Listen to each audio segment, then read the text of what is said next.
ওম সহস্র শীর্ষা পুরুষা সহস্রাক্ষং সহস্রপাদং সভূমিং বিশ্বতো মৃত্বা প্রতিষ্ঠত দশাঙ্গুলম। জয় জয় শ্রী রাধারমণ, জয় জয় নবল কিশোর, জয় গোপী চিত্তচোর প্রভু, জয় জয় মাখন চোর। बोलिए भक्त वत्सल भगवान की, राधा माधव की, निताई गौर भगवान की। प्रेम से बोलो।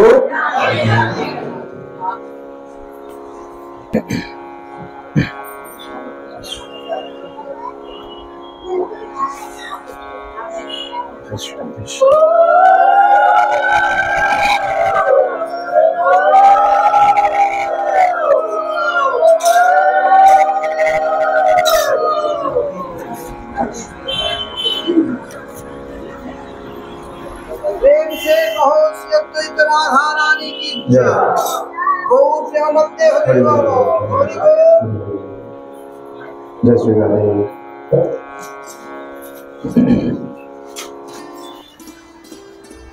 ईश्वर ईश्वर परमेश्वर सच्चिदानंद घन विग्रह अनादिर आदि सर्व कारणेर कारण अनंत कोटि ब्रह्मांडेर अधिनायक नंदनंदन ब्रजेंद्र नंदन भगवान श्री कृष्णेर असीम अनुकम्पाय असीम कृपाय आमरा सकले हरिकथा गुरुकथा भागवत कथा तथा भागवतीय कथा शुनबार मानुषे उपनीत हয়েছে। আর আজকে আমাদের বৈষ্ণব জগতে সেই বিশেষ উৎসব, কি উৎসব বলে আলাদা করে কাউকে মনে করানোর প্রয়োজন নাই। আচ্ছা, কতদিন তার আগে দেখুন, আজকে প্রথম দিন, তাই তো? গতকাল জগন্নাথ দেব। আচ্ছা, এখন কোথায় আছি আমরা? মাছির বাড়িতে আছি, অন্য কোথাও নয় কিন্তু। এটা অন্য দিনের মন্দির নয় কিন্তু। এখন কি এটা? সব মাসি মেশো বসে আছে এখানে, অন্য কোনো সম্পর্ক নাই কিন্তু। মাসির বাড়ি আর সব মাসি মেশোরা কিন্তু বসে আছে। এই মাসির বাড়িতে জগন্নাথ দেব এসে হাজির হয়েছে।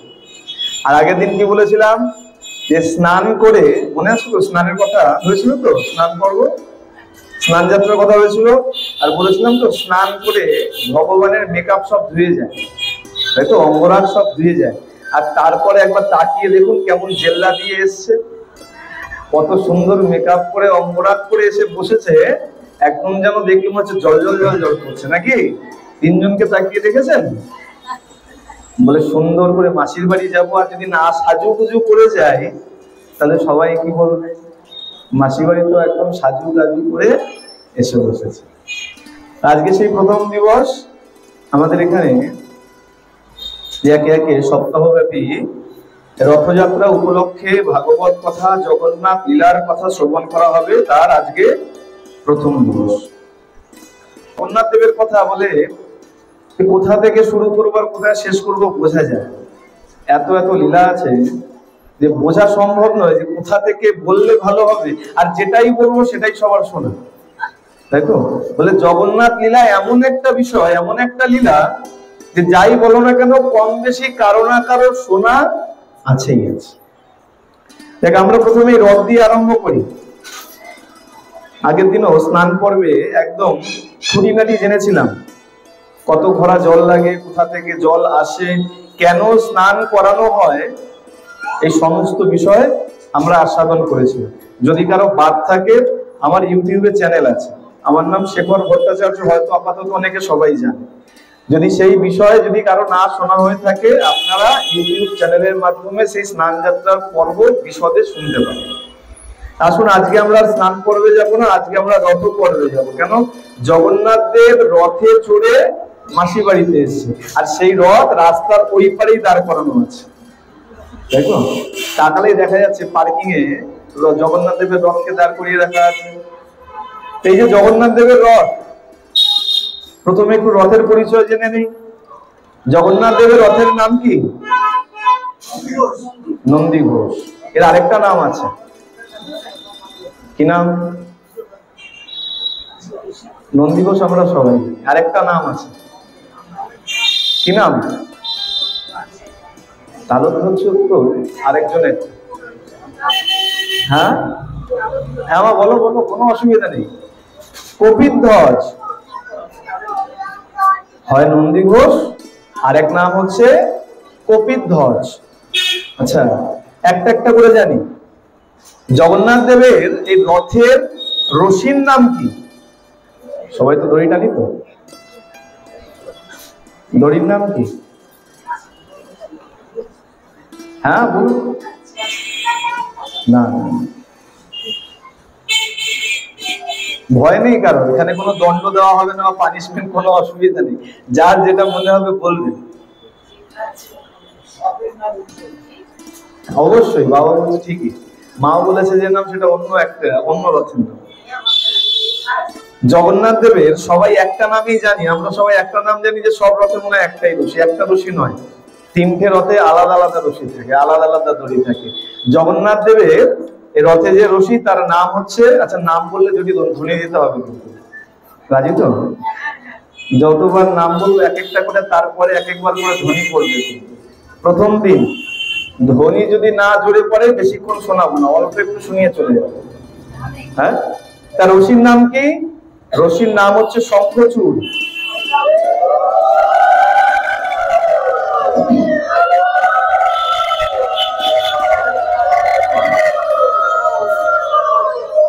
বলিয়ে জগন্নাথ ভগবান কি।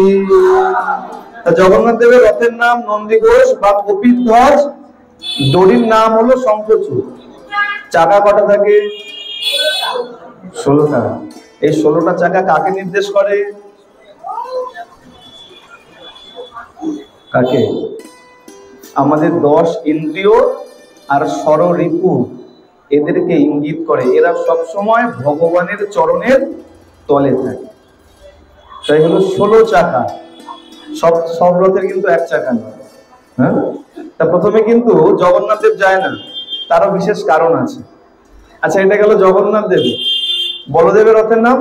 মামুনের নাম, মা কে যেন বললো আগেই, হ্যাঁ মাই বলে দিয়েছে, কি নাম? তালধ্বজ। এর আরেকটা নাম আছে, কি নাম? না না না, রথের নাম বাসুকী নয়। এই রথের আরেক নাম হচ্ছে হলধ্বজ। তালধ্বজ বা হলধ্বজ। আর এই রথের রশির নাম বাসুকী। ঠিক বলেছে।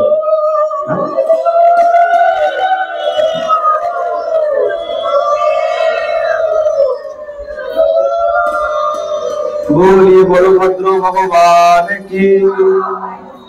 রথের নাম হলো তালধ্বজ বা হলধ্বজ, রশির নাম হলো বাসুকী।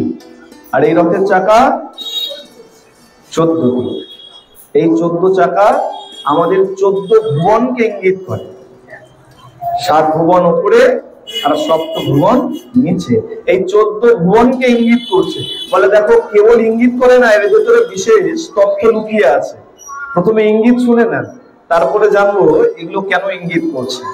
আচ্ছা, এবার আসি সুভদ্রা মহারানীর রথের কথা। সুভদ্রা মহারানীর রথের নাম কি? কি নাম বাবা? সুভদ্রা মহারানীর রথের নাম কি নাম মা? সবার জানা আছে, কি নাম? আমিও ভুলে গেছি, আমিও তাহলে সবাই ভুলে গেলে আমি মনে রেখে কি করব? সুভদ্রা মহারানীর রথের নাম হচ্ছে দর্পদলন বা দেবদলন। এর আরেকটা নাম আছে, সবার নামের পেছনে ধ্বজ আছে, আর মা সুভদ্রা রথের নামের পেছনে ধ্বজ থাকবে না, তা তো হয় না। জানা আছে কি নাম? এই নামটা খুব প্রচলিত নয়, অনেকেরই জানা না থাকার কথা। সুভদ্রা মহারানীর রথের নাম হচ্ছে পদ্মধ্বজ। সবার নামের রথের পিছনেই একটা করে ধ্বজ যুক্ত আছে, ধ্বজা থেকে ধ্বজ। সুভদ্রা মহারানীর রথের নাম হচ্ছে দর্পদলন বা পদ্মধ্বজ। আর এই সুভদ্রা মহারানীর রথের রশির নাম কি? সবাই জানি রথের রশির নাম একটাই, বাসুকি। যাকে জিজ্ঞাসা করবেন রথের রশির নাম কি, বাসুকি। না, একটা রশি নয়, তিনটে রথ, আলাদা আলাদা তিনটে রশি, আলাদা আলাদা তার নাম। সুভদ্রা মহারানীর রশির নাম কি রথের? কি নাম মা? কি নাম? সব নাগের নাম, সব সাপ দিয়েই। এখন আমরা দড়ি দেখলে ওটা প্রকৃত দড়ি নয়, সব নাগরাজদের দিয়ে টানা হয়। সাধারণ দড়ি দিয়ে জগন্নাথ দেবের রথ টানা যায় না। কি নাম? এর নাম হচ্ছে, দড়ির নাম স্বর্ণচূড়। কি নাম? স্বর্ণচূড়। বলিয়ে সুভদ্রা মহারানী কি।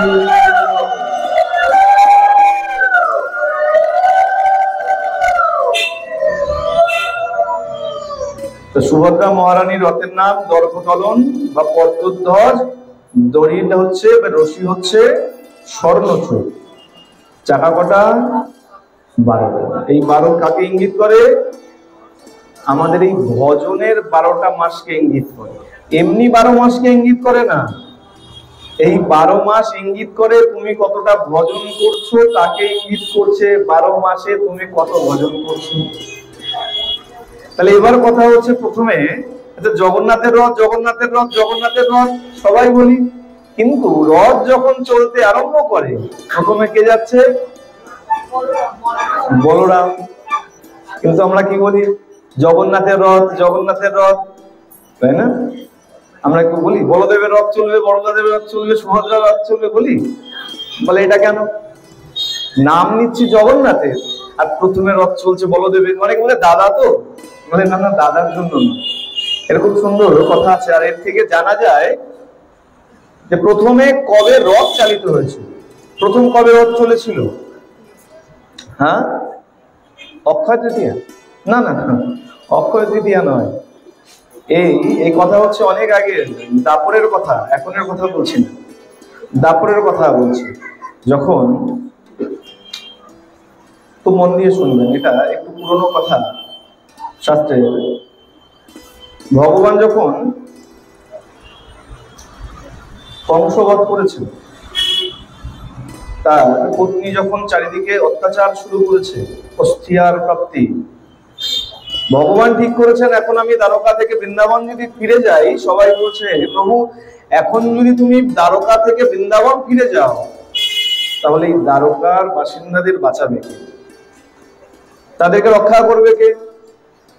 তাদের তো চর আসবে, রাজার চর আসবে, রাজার দূত আসবে, এদের তো অসুবিধা হবে। ভগবান বললো বেশ, তাহলে আমি এখন যাব না, আমি 2 দিন পরে যাব বৃন্দাবন, এদের রক্ষা করি, রক্ষা যখন হয়ে যাবে তখন ফিরে যাব। পিতাকে বলছেন, পিতা আপনি এক কাজ করুন, আপনি ফিরে যান, আমি 2 দিন পরে আসছি। তখন নন্দ বাবা বলছে, কানাই এ কথা তুই বললি কি করে যে তুমি ফিরে যাও আর আমি 2 দিন পরে আসছি? তুই যে কথা বললি এমন আঘাত এর আগে আমি কখনো পাইনি। বলে এই কথা শোনার আগে আমার দেহ ত্যাগ কেন হয়ে গেল? আমার তো মনে হয় এর থেকে ভালো ছিল যখন তুই গিরি গোবর্ধন ধারণ করেছিলি, সেই দিন যদি আমরা গোবর্ধনের তলায় চাপা পড়ে সবাই প্রাণ ত্যাগ করতাম, তাহলে মনে হয় আমাদের অনেক শান্তি আছে। তুই আজকে কি করে বলে দিলি যে তুমি চলে যাওয়ার 2 দিন পরে আমি আসছি? আচ্ছা, আমি যদি চলেও যাই, আমি গিয়ে কি সংবাদ দেব? তোর জন্য সবাই অপেক্ষা করছে, আমি গিয়ে তাদেরকে কি সংবাদ দেব? বাবা তুমি একটু বোঝার চেষ্টা করো, তুমি যাও, আমি ঠিক 2 দিন পরে আমি আসছি। আর কি করেছেন? নিজের অঙ্গের সেই বেশভূষা সেগুলো খুলে খুলে দিয়ে দিয়েছে। মাথার মোহন চূড়া, শিখিপুচ্ছ, বাঁশি সব খুলে খুলে একটা পোটলায় করে দিয়ে দিয়েছে। এগুলো নিয়ে যাও, এগুলো সকালে আমার সঙ্গীদের দিয়ে। এখন কি করবেন? সবাই বুঝিয়েছেন, বাবা ফিরে এসছেন, ফিরে এসে যখনই ফিরে এসছেন, আর মা যশোদা যখনই ছুটে এসছে, কানাই কোথায়, কানাই কোথায়? যশোদা, কানাই বলল কোনো বিশেষ কাজ আছে, 2 দিন পরে আসবে। মা যশোদা বিশ্বাস করতে পারেন। মা যশোদা প্রথমে মনে করেছে মজা করছে, আপনি আমার সাথে মজা করছেন, কানাই নিশ্চয়ই এসছে, আপনি হয়তো নিশ্চয়ই সঙ্গে করে এনেছেন, লুকিয়ে রেখে আমার সঙ্গে মজা করছেন। না না যশোদা, আমি মজা করছি না, বাস্তবে কি কৃষ্ণ বলল কিছু বিশেষ কাজ আছে, 2 দিন পরে সে আসছে। আর এই কথা যখন শুনেছে, মা যশোদা এতটাই ভেঙে পড়েছেন, এতটাই ক্রুদ্ধ হয়ে গেছেন, নন্দ বাবাকে বলছে এর থেকে তো মনে হয় রামচন্দ্রের পিতা ভালো ছিল। কানাই আপনাকে বললো 2 দিন পরে আসছি, আর আপনি কানাইকে রেখে চলে আসলেন। এটা কি করে সম্ভব হলো যে আপনি কানাইকে রেখে দিয়ে চলে আসলেন? আপনি পারলেন কি করে? এর থেকে তো মনে হয় রামচন্দ্রের পিতা ভালো ছিল। যখনই শুনেছে বনবাস যাচ্ছে, আর তখনই দেহত্যাগ করে দিয়েছে। ও আচ্ছা আচ্ছা, আপনি মনে হয় দ্বারকায় ওই বড় বড় বাড়ি, বড় বড় অট্টালিকা দেখে, রাজ বেশভূষা দেখে আপনি মনে হয় ভুলে গেছেন কানাইকে সঙ্গে আনার জন্য। বলে না না, দেখো বিশেষ কাজ ছিল, আমাকে বারবার বলেছে পিতা তুমি যাও, আমি ঠিক 2 দিন পরে আমি ফিরছি। নন্দ মহারাজ ফিরে এসে শুনে সখারা সখীরা সবাই ছুটে এসছে, কানাই কোথায়, কানাই কোথায়? না কানাই আসেনি, 2 দিন পরে আসবে বলেছে। ও আচ্ছা আচ্ছা, আমি বুঝতে পেরেছি, সব সখারা বলছে, বুঝতে পেরেছি, আপনি আমাদের সাথেও মজা করছেন, রসিকতা করছেন, কানাই নিশ্চয়ই সঙ্গে এসছে, কিন্তু ও তো ধীর স্থির না, নিশ্চয়ই এই আস্তে আস্তে পথের মধ্যে রথ থেকে কোথাও নেমে গেছে। সখাদের বলছে না না, শুনো, বাস্তবে কি সত্য, কৃষ্ণ বলেছে 2 দিন পরে আসবে। সবাই শোকে ভেঙে পড়েছে। আগে কিন্তু বৃন্দাবনে রাধা রাধা নাম চলতো না। আগে বৃন্দাবনে এখন যেমন রাধে রাধে শুনি, আগে কিন্তু বৃন্দাবনে রাধে রাধে চলতো না। আগে সবাই ভগবান শ্রীকৃষ্ণেরই জয়ধ্বনি করতো, সবাই কৃষ্ণের নামই বলতো, কানাইয়ের নামই বলতো। তাহলে কি হলো, এই যখন চলে গেলেন দ্বারকায়, আর 2 দিন বলেছে, আর ভজন কেমন বলে, যতক্ষণ ভগবানকে না পাচ্ছ ততক্ষণ আবার নতুন নতুন করে শুরু করতে হবে, থেমে গেলে ধৈর্য হারালে চলবে না। সখারা কি করে, সখীরা গোপীরা সবাই কি করে, প্রত্যহ সকাল হলেই স্নান করে সুন্দরভাবে সেজে পথের দিকে চেয়ে বসে থাকে, আজকে নিশ্চয়ই কানাই আসবে। 2 দিন বলে গেছে, দেখতে দেখতে প্রায় 100টা বছর পার হয়ে গেছে। আর রোজ কি করে সখারা সখীরা গোপীরা, রোজ নতুন নতুন ভাবে সেজে ওই পথের মধ্যে বসে থাকে, আজকে নিশ্চয়ই কানাই আসবে। কালকে হয়তো দিনটা শুভ ছিল না, আজকে নিশ্চয়ই আসবে।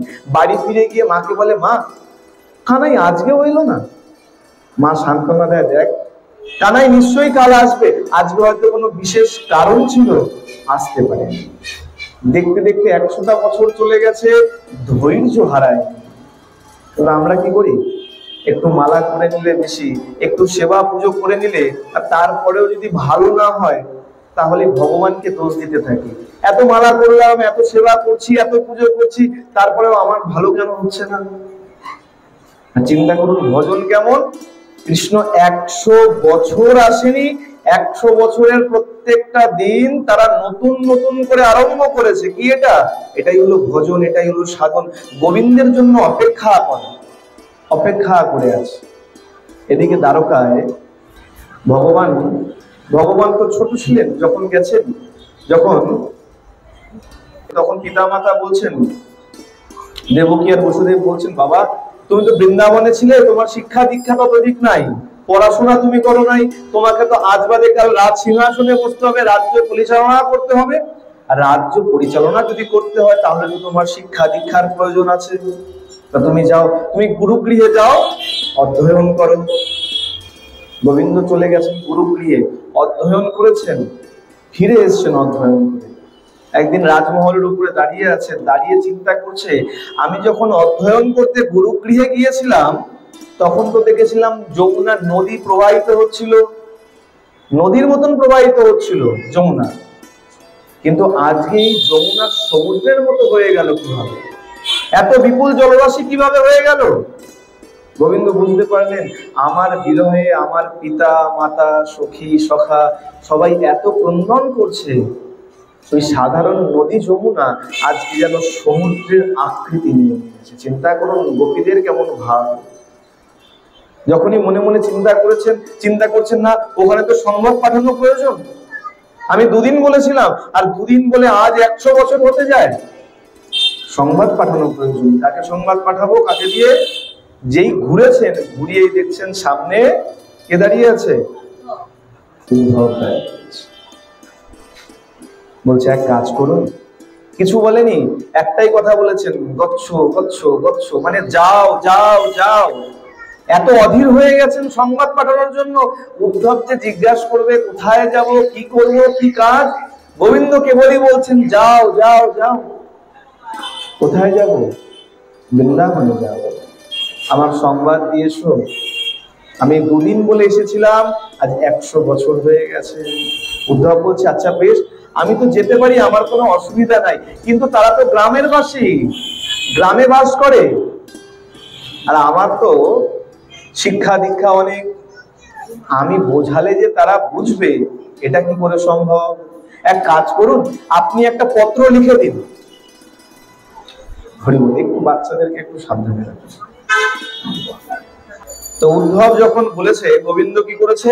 একটি পত্র লিখে দিয়েছে।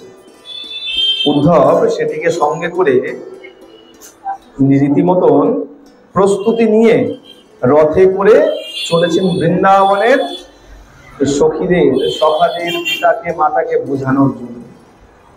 আর এদিকে সখারা বলছে আজ দেখতে দেখতে 100টা বছর হয়ে গেল, গোবিন্দ এখনো আসছে না, কানাই এখনো আসছে না। এক কাজ করি, চল আমরা যাই, আমরা গিয়ে কানাইকে নিয়ে আসি। এদিক থেকে উদ্ধব চলছেন বৃন্দাবনের উদ্দেশ্যে, ব্রজের উদ্দেশ্যে। এইদিকে ব্রজবাসী সখারা সবাই রওনা হবেন ভাব যে কানাইকে আমরা নিয়ে আসবো।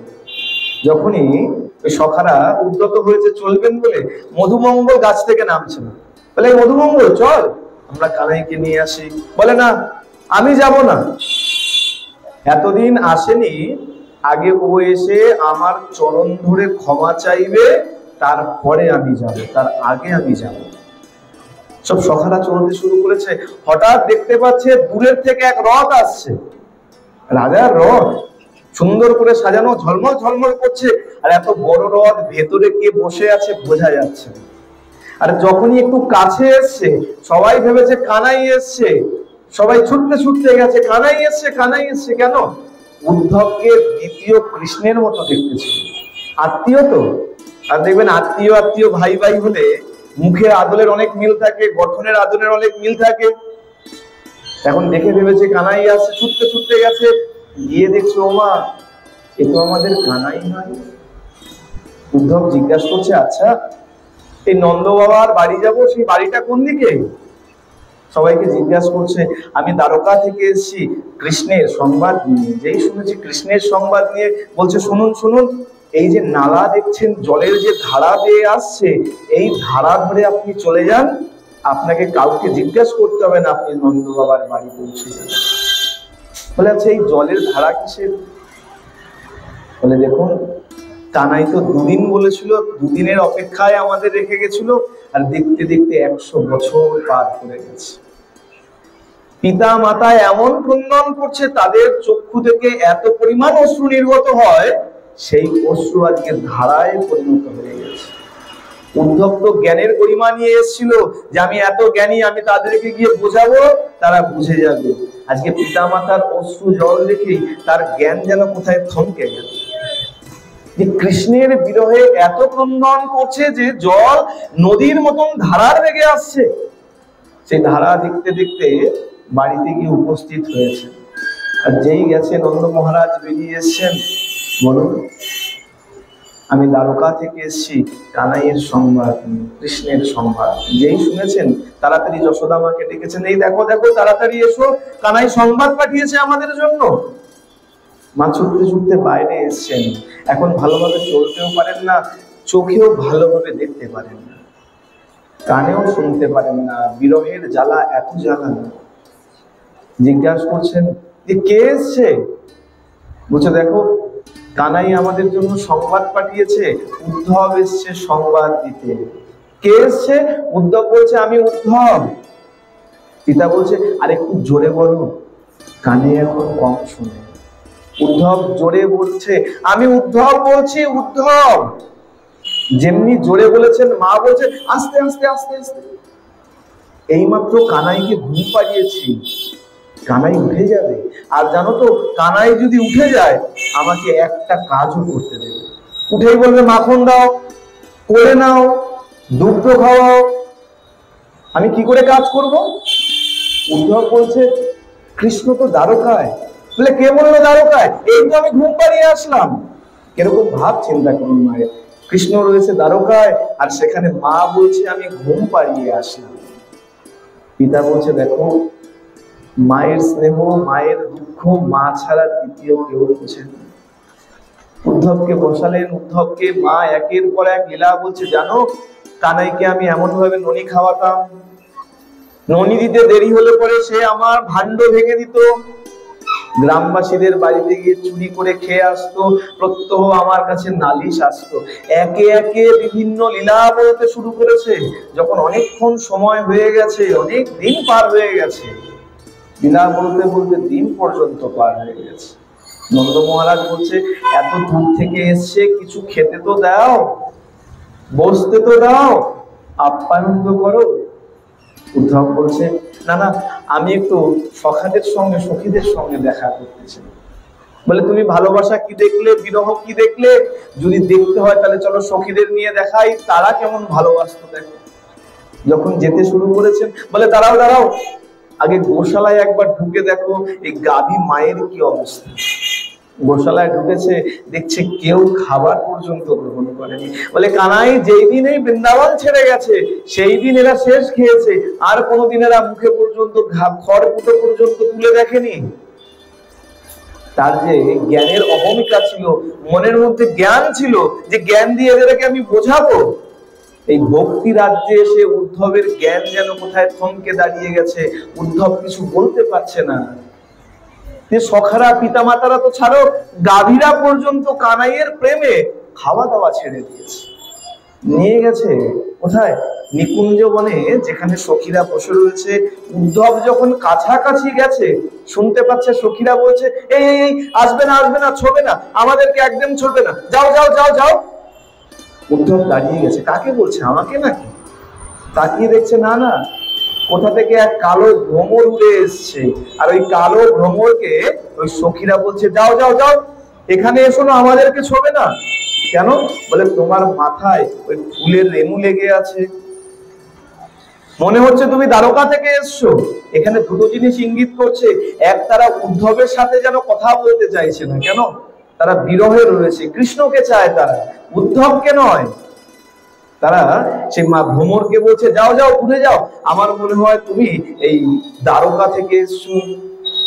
আর দ্বারকায় সে রমণীরা কৃষ্ণকে যে মালা পরিয়েছে, সেই মালার রেণু মনে হয় তোমার মাথায় লেগে আছে, আর তুমি উঠতে উঠতে আমাদের কাছে এসছো, আর তুমি খুব বেশি বেশি কৃষ্ণের কথা বলছো।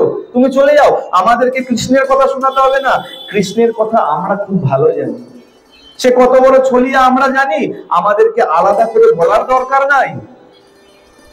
উদ্ধব চিন্তা করছে এরা কৃষ্ণকে এত ভালোবাসে, আমি বোঝাবো কি? বলছে শুনুন, এই কৃষ্ণ চলে গেছে, এই কৃষ্ণর বিরহে এত কষ্ট পাচ্ছেন, আপনারা মনটা অন্য কিছুতে লাগান। কৃষ্ণের কথা ভাবতে ভাবতে আপনারা কষ্ট পাচ্ছেন, মনটাকে অন্য কিছুতে লাগান, অন্য কিছু বিষয় ভাবুন। সখীরা হাসছে, বলছে উদ্ধব, আমি জানি না যে আপনাদের এই নগরবাসীতে, শহরতলিতে বাস করেন, আপনাদের কাছে কটা মন থাকে, আমাদের কাছে তো একটাই মন ছিল, আর সেই মন তো কৃষ্ণ নিয়ে চলে গেছে। সেই মন কি করে আর আমরা অন্য কোথাও লাগাবো? উদ্ধব বুঝলেন যে কাউকে কোনো জ্ঞানের কথা এখানে বলা, ভক্তি রাজ্য, এখানে ভক্তি সর্বশেষ কথা, ভক্তি ছাড়া এখানে কাউকে কোনো উপদেশ করা। উদ্ধব ফিরে গেল, ফিরে গিয়ে যখন সংবাদ দিয়েছেন কৃষ্ণ এখন অস্থির হয়ে পড়েছেন, দেখতে দেখতে 100 বছর পার করে গেছে। এক সূর্য গ্রহণের যখন উপস্থিত হয়েছে, এই বৃন্দাবনবাসী সেই গ্রহণের সময় সবাই কি করেছে? সমন্ত পঞ্চকে, কুরুক্ষেত্রে সমন্ত পঞ্চকে স্নানের জন্য উপস্থিত হয়েছে। আর এদিকে দ্বারকা থেকে ভগবান সমস্ত যদু বকুলকে নিয়ে তারাও দ্বারকা থেকে কুরুক্ষেত্রে সমন্ত পঞ্চকের স্নানে এসে উপস্থিত হয়েছে। স্নান করেছেন, গ্রহণ হয় না, গ্রহণের সময় বিধান আছে যে গ্রহণের পরে স্নান করতে হয়, শুদ্ধ হতে হয়। তো সবাই এসছে গ্রহণের পর স্নান করার জন্য। দুই পক্ষ স্নান করেছে। স্নান করে যখন সবাই রথে উঠেছেন, কানাই বলাই আর সুভদ্রা রথে উঠেছে, সবাই রথে উঠেছে। আর যখনই রথে উঠেছে দুই পক্ষের মধ্যে দেখা হয়ে গেছে। ব্রজবাসীদের সঙ্গে দ্বারকাবাসীর দেখা হয়ে গেছে, সখীদের সঙ্গে কানাই বলাইয়ের দেখা হয়ে গেছে। আর যেই দেখা হয়ে গেছে গোপীরা ছুটে এসছে যে দুদিনের জন্য বলেছিলে, আর দুদিনের জন্য বলে আজ 100টা বছর পার হয়ে গেছে, তুমি তো আর ফিরে যাওনি। সবাই কি করেছেন? ওই গোপীরা ওই রথের রশি ধরে টানতে শুরু করেছে। কোথায় নিয়ে যাচ্ছেন? যে চলো আজকে আর তোমাকে ছাড়বো না, আজকে তোমাকে নিয়ে বৃন্দাবন যাব। টানতে শুরু করেছে। এই যে রথ টানতে শুরু করেছেন, এটাই হলো প্রথম রথ। এর আগে আর কখনো কানাই বলাই এভাবে কেউ রথে টানে, এই প্রথম রথ চালু হলো। এর দ্বিতীয় রথ কবে চললো? যখন আরো কিছুদিন গেছে, একদিন ভগবান শ্রীকৃষ্ণ পালঙ্কে শায়িত ছিলেন, ঘুমাচ্ছিলেন। হঠাৎ করে সখীদের বিষয়ে স্বপ্ন দেখে স্বপ্নাতুর হয়ে তিনি জেগে উঠেছেন আর পালঙ্ক থেকে পড়ে গেছেন। কেমন ভাবে পড়ে গেছেন? মূর্ছা যাওয়ার মতন পড়ে গেছেন। অষ্টপাটরানী এসে তাকে তোলার চেষ্টা করছেন, কৃষ্ণকে, দ্বারকাধীশ কৃষ্ণকে তোলার চেষ্টা করছে, কিন্তু তাকে তুলতে পারছেন না, জাগাতে পারছেন না। আর সেই সময় নারদ এসে গেছেন। অনেক উপায় করেছেন জাগানোর জন্য, কিন্তু কোনোভাবেই দ্বারকাধীশ কৃষ্ণকে জাগানো যাচ্ছে না। নারদ চলে এসেছেন। যখনই নারদ এসেছেন, নারদকে বলছে দেখুন দ্বারকাধীশ কৃষ্ণ মূর্ছিত হয়ে পড়েছে আর তোলা যাচ্ছে না। বলে দেখো দাঁড়িয়ে যাও, এ তো আমার মুহূর্তের কাজ, একটু সময়ের মধ্যে জাগিয়ে। বলে কি করে? বলে সবাই মিলে গোপীদের গান করো, গোপীদের কীর্তন করো, রাধা নাম করো, দেখবে আপনি আপ প্রভু উঠে যাবে। বলাই বলছে দাঁড়াও। এখানে একটা সমস্যা আছে। তুমি যদি গোপীদের কথা বলবে, রাধারানীর কথা শোনাবে, তাহলে গোবিন্দ উঠেই, কানাই উঠেই কিন্তু বৃন্দাবন যেতে চাইবে। বলে এক কাজ করো, আগে রথ প্রস্তুত করো, তারপরে রাধা নাম শোনাও, সখীদের নাম শোনাও, সখাদের কথা শোনাও। কি করেছেন? রথের ব্যবস্থা করেছেন। উদ্ধব বলছে দেখুন আরেকটা সমস্যা আছে। আপনি রথ তৈরি করেছেন, রথে করে নিয়ে যাবেন, খুব ভালো কথা, কিন্তু আমি তো সেখানে গিয়েছিলাম, আমি দেখেছি সেই বৃন্দাবন এখন শ্মশানে পরিণত হয়েছে। কেন? বলে সবাই কেবল ক্রন্দন করে, ক্রন্দন ছাড়া সেখানে অন্য কোনো ধ্বনি শোনা যায় না। আর কৃষ্ণ যদি সেখানে যাবে আর সবার যদি ক্রন্দন দেখবে, তাহলে কৃষ্ণকেও আর ঠিক রাখা যাবে। এক কাজ করুন, আগে কেউ গিয়ে সংবাদ দিন। কি সংবাদ? যে তোমাদের কৃষ্ণ আসছে, তোমরা সবাই সুস্থ হয়ে যাও, ধীর স্থির হয়ে যাও, আর ক্রন্দন করো না। তা সবাই বলছে আচ্ছা উদ্ধবজি, আমরা তো সেরকম বিশদ কাউকে চিনি না, আপনি তো গিয়েছিলেন, অনেকদিন ছিলেন, আপনি যান, আপনি গিয়ে সবাইকে সান্ত্বনা দিন। উদ্ধব বলছে না, একবার আমি গিয়েছিলাম বোঝাবো বলে, কিন্তু আমি বুঝতে পেরেছি সেই ভক্তি রাজ্যে আমার জ্ঞান কোনো কাজ নেই, আমি ব্যর্থ হয়ে ফিরে এসেছি, আমি আর যেতে পারবো না। আমি বলেছিলাম দুদিনের মধ্যেই কৃষ্ণকে পাঠাবো, আমি তো কথা রাখতে পারিনি। এখন যদি যাই সবাই তো আমাকে ধরবে, আমি যেতে পারবো না। এক কাজ করুন, বলদেবকে পাঠিয়ে দিন। বলদেব বলছে না, ওই সমন্ত পঞ্চকে স্নানে গিয়েছিলাম, কত কষ্টে সেইখান থেকে রথ ফিরিয়ে এনেছি, আমি যেতে পারবো না। আমি জানি পিতামাতা কত অধীর হয়ে রয়েছে। সুভদ্রা উঠে বলছে বেশ, তা তোমাদের কেউ যেতে হবে না, আমি যাব, আমি গিয়ে বোঝাবো, আমি বোঝালেই সবাই বুঝবে। বলদেব বলছে তুই ছোট মেয়ে, তুই একা একা কি করে যাবি? বেশ চল, তাহলে আমি তোর সঙ্গে যাচ্ছি। বলদেব কি করলেন? বলদেব রথে উঠে বসলেন। আর দাদা আগে যাবে, তাই বলদেব রথে উঠে বসলেন। বলদেবের রথ গেল, আর পেছনে সুভদ্রা বলদেবের সঙ্গে চললো ব্রজবাসীকে বোঝানো। দুটো রথ চলতে শুরু করলো, এখনো তিনটে চলেনি কিন্তু। প্রথমে বলদেবের রথ চললো, তারপরে সুভদ্রা মহারানীর রথ নিচে নিচে যাচ্ছে। এদিকে নারদ মুনি কি করলেন, ওই রাধা নাম করতে শুরু করলেন। প্রেম সে বলো রাধে, রাধা নাম করতে শুরু করলেন। আছে না যে নারদ মুনি বাজায় বিনা রাধিকা রমন নাম, এই রাধা নাম নিয়ে বিনা বাজাতে শুরু করেছেন। আর যেই রাধা নাম শুনেছেন, গোবিন্দ এখন উঠে দাঁড়িয়েছেন, বলিয়ে ভক্ত বৎসল ভগবান কি। গোবিন্দ এখন মূর্ছা থেকে উঠেছেন, সজাগ হয়েছেন। আর সজাগ হয়েই যে রাধা নাম শুনেছে, ব্রজবাসীদের নাম শুনেছে, আর গোবিন্দকে আটকে রাখা যাচ্ছে না, আমি বৃন্দাবন যাব। আর বলদেব কি করেছিলেন, আগে থেকেই তো রথ প্রস্তুত করে রেখেছিলেন। গোবিন্দকে এখন তুলতে পারছে না, কেন? গোবিন্দকে যখন উঁচু করছে, তুলছে, রথে তুলবে বলে, আর ভাবে বিভূত হয়ে গোবিন্দ এখন পড়ে যাচ্ছে। এই যে পড়ে যাচ্ছেন, এইটাকেই বলা হয় পাহুন্ডি বিজয়। জগন্নাথ দেবকে যখন রথে তোলা হয়, কি করে সবাই দেখবেন দোলাতে দোলাতে নিয়ে যাচ্ছে। আচ্ছা, পান্ডাদেরকে জিজ্ঞাসা করা হয়েছে যে আচ্ছা, এই যে জগন্নাথ দেবকে নিয়ে যাচ্ছেন, অনেক ওজন নাকি? প্রভুর কি অনেক ভার নাকি? বলে সারাদিন তো খায়, হতে পারে অনেক ওজন হয়ে গেছে, মোটা হয়ে গেছে প্রভু। বলে না না, ওজন নয়। তাহলে ওই যে উনি তো নিজেকে ঠিক রাখতে পারেন না। গোবিন্দ ঘুম থেকে উঠেছেন তো রাধা নাম শুনে, এখন বৃন্দাবন যাবেন, নিজেকে ঠিক রাখতে পারছেন না, পড়ে যাচ্ছে, এলিয়ে পড়ে যাচ্ছে।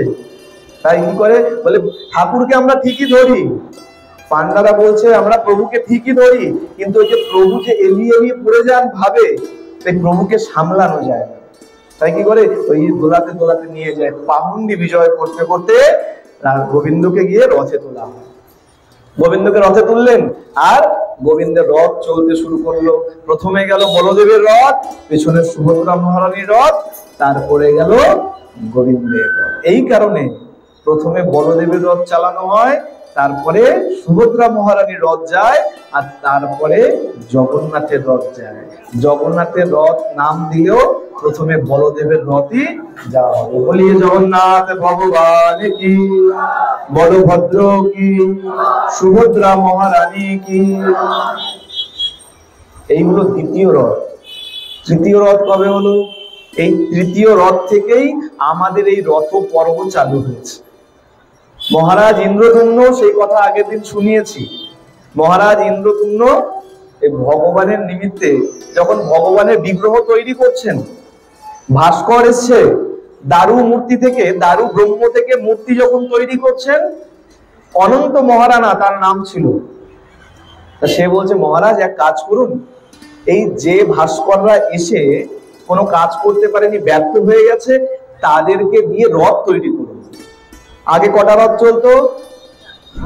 6টা রথ চলতো। পুরীধামে আগে মাসির বাড়ি আর এই মন্দিরের মাঝখানে একটা নদী ছিল। এই নদী থাকার জন্য আগে 6টা রথ চলতো।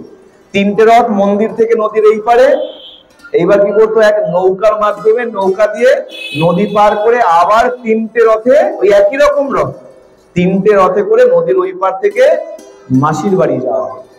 আগে 6টা রথ চলতো, এখন 3টে রথ চলে, এখন তো নদী নাই। আর মহারাজ কি করেছিলেন, ওই ভাস্করদেরকে দিয়ে ওই রথ তৈরি করেছিলেন, আর সেটাই হলো তৃতীয় রথ। আর এরপর থেকে আস্তে আস্তে এই রথযাত্রা আরম্ভ হয়ে গেল। আর সেই রথযাত্রার আমরাও বেশি উপস্থিত হয়েছি বলে ভগবানের এমন কৃপা না থাকলে রথযাত্রায় সামিল হওয়া যায়, রশি ধরে টানাও যায়। বলে এমন অনেককে দেখা গেছে রথ টানবে সবাই প্রস্তুত, আমার বাড়িতেই কতজনকে দেখেছি, ফোন এসছে বিশেষ কিছু হয়েছে, তাকে চলে যেতে হয়েছে, পরের দিন এসে আফসোস করছে ভাই যেতে পারলাম না রথে। ভগবান কৃপা যদি না করে, বলে ভগবান কৃপা কেমন ভাবে করবে তা বোঝাও যায়। আমাদের মনে করুন কোনো দুর্ঘটনা, আমরা মনে করছি কোনো দুর্ঘটনা হলো, বেরিয়েছি, হয়তো পায়ের ওপর থেকে অটো চলে গেল, আমরা মনে করলাম কত বড় দুর্ঘটনা হয়ে গেল। বলে দেখো এটা যে দুর্ঘটনা তুমি কি করে বুঝলে? হতে পারে ওই অটোর চাপা পড়ে তুমি মারা যেতে পারতে, গোবিন্দ তোমাকে অল্পের উপর থেকে বাঁচিয়ে দিল। বলে কপালে যেটা লেখা আছে সেটা তোমার হবে, কিন্তু ভগবানের ছত্রছায়ায় থাকলে তার পরিমাণটা কমে। বৃষ্টি হচ্ছে, খালি মাথায় হেঁটে গেলে পুরো ভিজে যাবেন। ছাতা যদি মাথায় থাকে তাহলে কিন্তু আর ভিজবেন না, ছিটা ফোটা আপনার গায়ে লাগবে। ঠিক তেমন গোবিন্দের চরণের আশ্রয়ে যদি থাকেন, ছিটা ফোটা হয়তো লাগতে পারে, কিন্তু আপনার ক্ষতি কখনো গোবিন্দ হতে দেবে। প্রভু জগন্নাথ কখনো আপনাকে ক্ষতির মুখে ঠেলে দিতে পারেন না। তিনি হলেন ভক্ত বৎসল ভগবান। আর কেমন ভক্ত, কেমন ভগবান? বলে দেখো, ভক্ত কেমন জানি না, ভগবান কেমন দেখুন। ভগবান কেমন, কেমন দয়ার ঠাকুর চিন্তা করে দেখুন। ভগবান যখন এসছে, ভগবানকে প্রশ্ন করা হয়েছে, ভগবান এই যে চোখের পলক তোমার নেই কেন? আমাদের চোখের পলক আছে, কত সুন্দর দেখতে, আর তোমার অত বড় বড় চোখ, তার মধ্যে পলক নেই, কেমন দেখতে লাগে? ঠাকুর কি উত্তর দিয়েছে জানেন? জানা আছে? জগন্নাথ বলছে, দেখো এই তোমাদের চোখে পলক আছে তো, যখনই পলক ঝপকাও তখনই কেউ এদিক ওদিক হয়ে গেলে তোমরা বুঝতে পারবে। যদি পলক ঝপকায় কি হবে? যদি পলক ঝপকায় আর যদি কেউ দ্রুত চলে যায়, দেখতে পাবো না। প্রভু বলছে, দেখো আমার ভক্তরা কত কষ্ট করে আমার কাছে আসবে, আর আমার যদি পলক থাকে, আমি পলক ঝপকাতে যদি কোনো ভক্ত চলে যায়, আমি যদি দেখতে না পারি, তাহলে কি হবে? আমি তাই কি করেছি? আমি পলক বাদ দিয়ে দিয়েছি, নিমেষহীন আঁখি রেখেছি, যাতে এই পলক যেন না পড়ে, আর কোনো ভক্তকে যেন আমি না দর্শন করি, কোনো ভক্তকে যেন এমন না হয় চলে গেছে আমি দর্শন করতে পারি। কত দয়ার ঠাকুর। আর ভগবান প্রতি পদে পদে আমাদেরকে রক্ষা করেন। আমরা মনে করি এই এখন বিপদ হয়েছে, ভগবান মনে হয় নেই, বলে না না, এমন কোনো কারণ নেই, ভগবান তোমার সঙ্গে আছে। এক সুন্দর লীলা ছিল, এক ভক্ত, তার নাম মনে নেই, ভক্ত রোজ আসে আর বলে, প্রভু এত কষ্ট জীবনে, তুমি একটু দেখছো না আমাকে? রোজ আসে আর মাথা ঠোকে একই কথা, প্রভু এত কষ্ট জীবনে, একটু দেখছো না? এত করে ডাকছি, একটু দেখছো না? একদিন প্রভু একটু বিরক্ত হয়ে গেছে, বলে এই রোজ আসে আর এক কথা বলে, আচ্ছা বেশ বল তোর কি দুঃখ? বলে না, তুমি আমার সাথে থাকবে, আমি যখন বিপদে পড়বো তুমি আমার সাথে সাথে। বলে আমি তোর সাথে সাথেই থাকি। বলে বুঝবো কি করে? বলে শোন, যখন বুঝতে অসুবিধা হবে, এই সমুদ্রের পাড়ে গিয়ে বালির ওপর দিয়ে হাঁটবি, তাতে কি হবে? বলে দেখবি তোর দুটো পায়ের ছাপ পড়ছে আর আমার দুটো পড়ছে। বলে বেশ। এখন যখনই মন খারাপ হয় চলে যায় বালির চরের উপর দিয়ে হাঁটে, দেখে হ্যাঁ আমারও দুটো ছাপ পড়ছে, ভগবানেরও দুটো পড়ছে, তার মানে কি ঠাকুর সাথে সাথে আছে। বুঝতে পারি না তো যে ভগবান কতক্ষণ আমার সাথে আছে। তো বেশ, এবার হঠাৎ কি হয়েছে, একদিন এমন বড় বিপদ এসছে আর সে অস্থির হয়ে গেছে, তাড়াতাড়ি সমুদ্রের পাড়ে চলে গেছে, হাঁটছে, দেখছো মা গোবিন্দ যে বিপদ এসছে আর গোবিন্দ পালিয়ে গেছে, দুটোই চরণ চিহ্ন, দুটোই পায়ের ছাপ, আর পাশে দুটো পড়ছে না, ছুটে গেছে মন্দিরে। বলে তোমাকে সবাই ঠিকই বলে তুমি ছলিয়া, তুমি কপট করো। বলে কেন, কি হলো? তুমি তো বলেছিলে তুমি সবসময় আমার সাথে সাথে থাকবে, আর আজকে আমি কিনা যেই বড় বিপদে পড়লাম তুমি আমাকে ছেড়ে চলে গেলে। বলে কেন, বলো কি সেটা তো আগে বলো। বলে তুমি তো বলেছিলে আমার সাথে সাথে থাকবে, আজকে যখন সমুদ্রে গিয়ে হাঁটছি দেখছি কেবল দুটো পায়ের ছাপ পড়ছে আর দুটো পড়ছে না। বলে দেখো, যখন ভক্ত ঠিকঠাক থাকে তখন আমি ভক্তের সঙ্গে সঙ্গে চলি, আর যখন ভক্ত বিপদে পড়ে তখন আমি ভক্তকে কোলে নিয়ে চলি, যেন ভক্তের কোনো অঘটন না ঘটে। বলিয়ে ভক্ত বৎসল ভগবান কি। ভগবান যখন আমরা বিপদে পড়ি তখন আমাদেরকে আরো আগলে আগলে রাখেন। যদি আগলে না রাখতেন তাহলে আমাদের পক্ষে চলা সম্ভব ছিল। আরো এক সুন্দর লীলা রয়েছে, বলছে এই যখন আমরা যেমন রাজাদের কথা শুনেছি, এক এক রাজা এক একবার মন্দির তৈরি করেছেন, আগেও গত পর্বে আমরা শুনেছি। একবার রাজা ছিলেন, তার নাম হলো পুরুষোত্তম দেব। এই রাজার নিমন্ত্রণ এসছে কাঞ্চির রাজ্য থেকে। মন দিয়ে শুনবেন, অনেকগুলো নাম আছে, নামের ভেদ আছে। কাঞ্চি রাজা নিমন্ত্রণ পাঠিয়েছেন পুরুষোত্তম দেবকে। পুরুষোত্তম দেব গেছেন কাঞ্চি রাজ্যে নিমন্ত্রিত হয়ে, খুব আদর আপ্যায়ন করেছে। আর এখনকার দিনে কেমন হয়, বলে বাড়িতে আসলে খুব আদর আপ্যায়ন, খাওয়া দাওয়া হয়, আর কিছু না। কিন্তু রাজরাজারা গেলে কি হয়, বলে সভার আয়োজন করা হয়, গীত বাদ্য নৃত্য এইসবের আয়োজন করা হয়। তা পুরুষোত্তম দেব যখন কাঞ্চিতে গেছে, কি করা হয়েছে? এই পুরুষোত্তম দেবের জন্য এক সভার আয়োজন করা হয়েছে, এক সভার আয়োজন করা হয়েছে। আর পুরুষোত্তম দেব এসছে, এক রাজা এসছে, সেই সংবাদ কাঞ্চির রাজকন্যা, তার নাম পদ্মাবতী, সেই পদ্মাবতীর কাছে চলে গেছে। পদ্মাবতীকে কে শুনিয়েছে? এই পদ্মাবতীর এক সখী ছিল, এক দাসী ছিল, তার নাম রোহিণী। সে গিয়ে বলেছে, পদ্মাবতী জানেন, আপনার এই রাজপ্রাসাদে এক রাজা এসছে, আর দেখতে খুব সুন্দর, চমৎকার দেখতে। আর পদ্মাবতী মনে করছে বাবার কাছে তো অনেক রাজারাই আসে, আর সব রাজা মানেই দেখতে উঁচু লম্বা হবে, খুব সুন্দর হবে, এর থেকে আর অতিরিক্ত কি তিনি এতটা মন দেন। তা যখন এসছে, এখন বলছে যে আজকে জানেন, আজকে আপনার পিতা সভার আয়োজন করেছে। বলে, ও তো সবসময় করে বাবা, যখনই কোনো রাজা আসে আর তার জন্য সভার আয়োজন করে। কিন্তু শুনুন, এই সভাতে আপনাদেরকেও যেতে বলা হয়েছে, অনুমতি দেওয়া হয়েছে। আজকে রাত্রবেলায় যে সভা হবে সেখানে রানীরা, রাজকুমারীরা এসে উপস্থিত হবে। বলে, বেশ, খুব ভালো কথা। রাত্রবেলায় সন্ধ্যা আরতির সমাপন হয়েছে, মন্দিরের পূজার সমাপন হয়েছে, আর সবাই রাজা রানী, রানীরা, রাজকুমারীরা সবাই ওই সভা গৃহে গিয়ে উপস্থিত হয়েছে। কিন্তু এখানে কি হয়েছে? ওই পদ্মাবতী যে পুরুষোত্তম দেবের কথা এতটা মন দিচ্ছিল না। সভায় যেই উপস্থিত হয়েছে আর পুরুষোত্তম দেবকে যেই মাত্র দেখেছে, দেখা মাত্রই তাকে ভালোবেসে ফেলেছে। এমন সুন্দর রাজা, এত সুন্দর, না তো সে কখনো মনে মনে বিচার করেছে, না তো ভেবেছে, না তো এর আগে কখনো দেখেছে। দেখা মাত্রই ভালোবেসে ফেলেছেন। একে অপরের দিকে তাকিয়ে রয়েছেন, না পদ্মাবতী এগিয়ে যাচ্ছে, না তো পুরুষোত্তম দেব উঠে দাঁড়াচ্ছে। হঠাৎ করে সেখানে বাদ্যযন্ত্র বেজে উঠেছে, সভা আরম্ভ হবে। যেই বাদ্যযন্ত্র বেজে উঠেছে, অমনি পুরুষোত্তম দেব একটু থতমত হয়ে গেছে। কেন? এতক্ষণ তো তাকিয়েছিলেন পদ্মাবতীর দিকে, সভা ভর্তি লোকজন, আর একে অপরের দিকে তাকিয়েছিলেন, একটু ধাতস্থ হয়ে গেছেন। আচ্ছা আচ্ছা, আমি তো তাকিয়েছিলাম।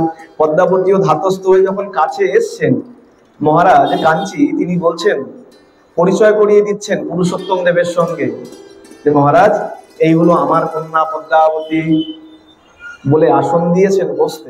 পদ্মাবতীও বসে আছে, পুরুষোত্তম দেবও বসে আছে। সভা আরম্ভ হয়েছে, গীত বাদ্য নৃত্য চলছে, সবাই একদম মশগুল হয়ে গেছে। কিন্তু দুজনকে আর খুঁজে পাওয়া যাচ্ছে না।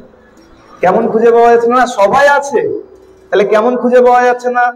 বলে, পদ্মাবতী আর পুরুষোত্তম দেব সভায় থেকেও সভায় নাই। তাহলে বলে একে অপরের দিকেই তাকিয়ে আছে, আর ভালোবাসার আদান প্রদান চলছে। পদ্মাবতী দেখা মাত্রই ভালোবেসে ফেলেছেন, আর পুরুষোত্তম দেবও দেখা মাত্রই ভালোবেসে ফেলেছেন। এমন ভালোবেসেছেন, সেই রাত্রে দুজনের কারো ঘুম হয়। এখনকার ভালোবাসা না, হ্যাঁ, এখন দেখেন না, ক্লাস 8-এ পড়ে, 9-এ পড়ে, ভালোবেসে নিয়ে পালিয়ে চলে যাচ্ছে। বলে নিজের ঠিক নাই, তুই বউকে খাওয়াবি কি? এখনের ভালোবাসা নয়। রাজা রানীদের কথা তখন কিরকম ছিল? বলে বড়দেরকে সম্মান করা হতো। সভা ভঙ্গ হয়েছে, যে যার গৃহে গেছে। পদ্মাবতীর মন খারাপ হয়ে গেছে। কেন? পদ্মাবতী শুনেছে আগামীকাল পুরুষোত্তম দেব রাজ্যে ফিরে যাবে, উড়িষ্যায় ফিরে যাবে। মনে মনে চিন্তা করছে, একবার দেখলাম, আর কি একবার দেখতে পাবো না? আর একবার দর্শন কি হবে না? আর সেই সময়ে তার দাসী রোহিণী চলে এসেছে, এসে বলছে, মহারানী এক সুখবর আছে। কি সুখবর? মহারাজ পুরুষোত্তম দেব আগামীকাল সকালে যাবে না। কখন যাবে? বিকাল বেলা যাবে। আরো একটা সুখবর আছে। কি সুখবর? আগামীকাল আমরা সবাই যাব রাজরাজেশ্বরী মাতার মন্দিরে। এই রাজরাজেশ্বরী মাতার মন্দির কি? এই কাঞ্চির কুল দেবতার মন্দির। কুলপুরোহিত থাকে, কুল দেবতা থাকে। এই কাঞ্চি রাজ্যের কুল দেবতার মন্দির হচ্ছে রাজরাজেশ্বরী মাতার মন্দির। আর কেন এখন এত আনন্দ হয়েছে? বলছে কেন নিয়ে যাওয়া হবে? পদ্মাবতী বুঝতে পেরেছে, এই কুলদেবীর মন্দিরে বিশেষ আত্মীয় যদি না হয়, বিশেষ ঘনিষ্ঠ যদি না হয়, তাহলে কাহাকেও নিয়ে যাওয়া হয়। তাহলে পুরুষোত্তম দেব, সে তো বাবার সমকক্ষ নয়, সমবয়সী নয়, বাবার থেকে অনেক ছোট, তাহলে কেন নিয়ে যাবেন? বলে যাক, যে কারণেই নিয়ে যাক, নিয়ে যখন যাবে আরেকবার দেখা তো হয়ে যাবে। মনে মনে ভাবছিলাম আর মনে হয় দেখা হবে না, তা নিয়ে যখন যাবে আরেকবার দেখা হবে, সেই আনন্দে অধীর হয়ে আছে। পরের দিন সকাল হয়েছে, সকাল হতেই সবাই প্রস্তুত। রাজকুমারী চলেছেন পালকিতে করে, আর পুরুষোত্তম দেব চলেছেন ঘোড়ায় করে। কোথায়? পাশাপাশি চলেছে। দেখা কেমন হচ্ছে, পালকির দরজার ওই পর্দা যখনই খুলছে, ওই পর্দার আবডাল থেকে পুরুষোত্তম দেবের সাথে চোখাচোখি হচ্ছে।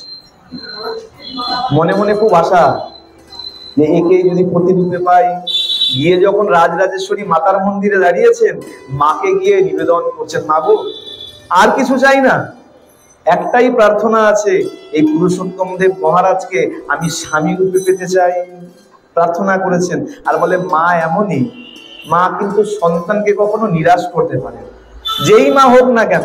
ঘরের মাও যদি হয়, দেখবেন ঘরের মাকে সন্তান কত অন্যায় অত্যাচার করে, তারপরেও সন্তান গিয়ে যদি দাঁড়ায়, মা কিন্তু তার আঁচল দিয়ে সন্তানের মুখটা মুছিয়ে দেয়। মা কিন্তু সন্তানকে ফেলে দেয় না। আর ইনি হলেন জগন্মাতা রাজরাজেশ্বরী, তিনিও ডাক শুনে নিয়েছেন। রাজরাজেশ্বরী মাতার মন্দিরে পূজা অর্চনা হয়েছে।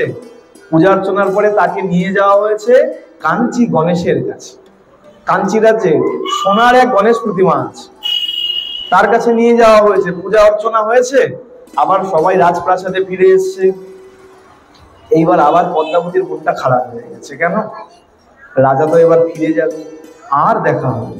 উড়িষ্যা থেকে এসছিলেন, আবার চলে যাবেন, আর দেখা হবে না। মনে মনে একটু দুঃখী হয়ে রয়েছেন, দরজা বন্ধ করে রেখেছেন, একা একা রাজপ্রাসাদের মধ্যে রয়েছে।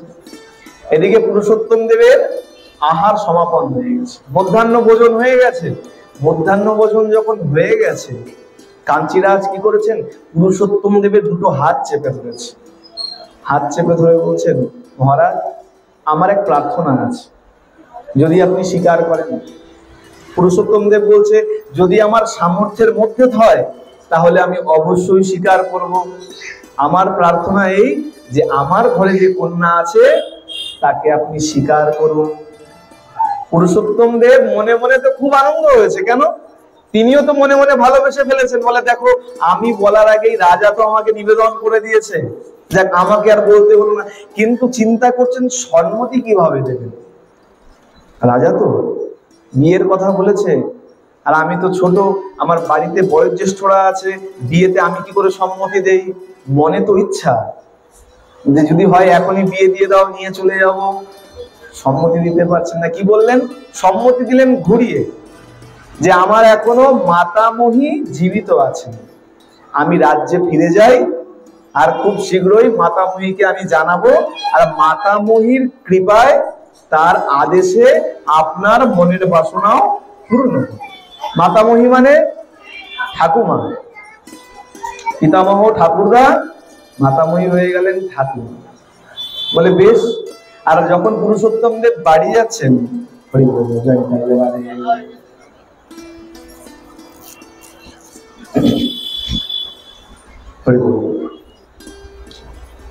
পুরুষোত্তম দেব যখন কাঞ্চি পরিত্যাগ করে যাচ্ছেন, কাঞ্চি রাজকে নিমন্ত্রণ দিয়ে গেছেন। কি নিমন্ত্রণ?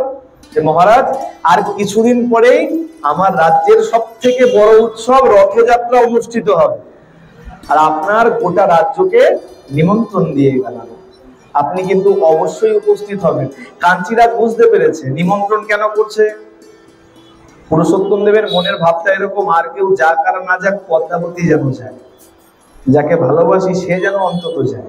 হ্যাঁ, কাঞ্চিরাজ বলছেন, আচ্ছা বেশ বেশ, আমরা অবশ্যই যাব। পুরুষোত্তম দেব চলে এসছেন, এসে তো ধুম পড়ে গেছে, পুরী তো সাজো সাজো রব। এখন পুরীকে গিয়ে দেখলে দেখবেন চারদিকে আলো আর আলো। এখানে যেমন দুর্গাপুজোর সময় অবস্থা হয়, এখন ওইখানে সেরকম অবস্থা।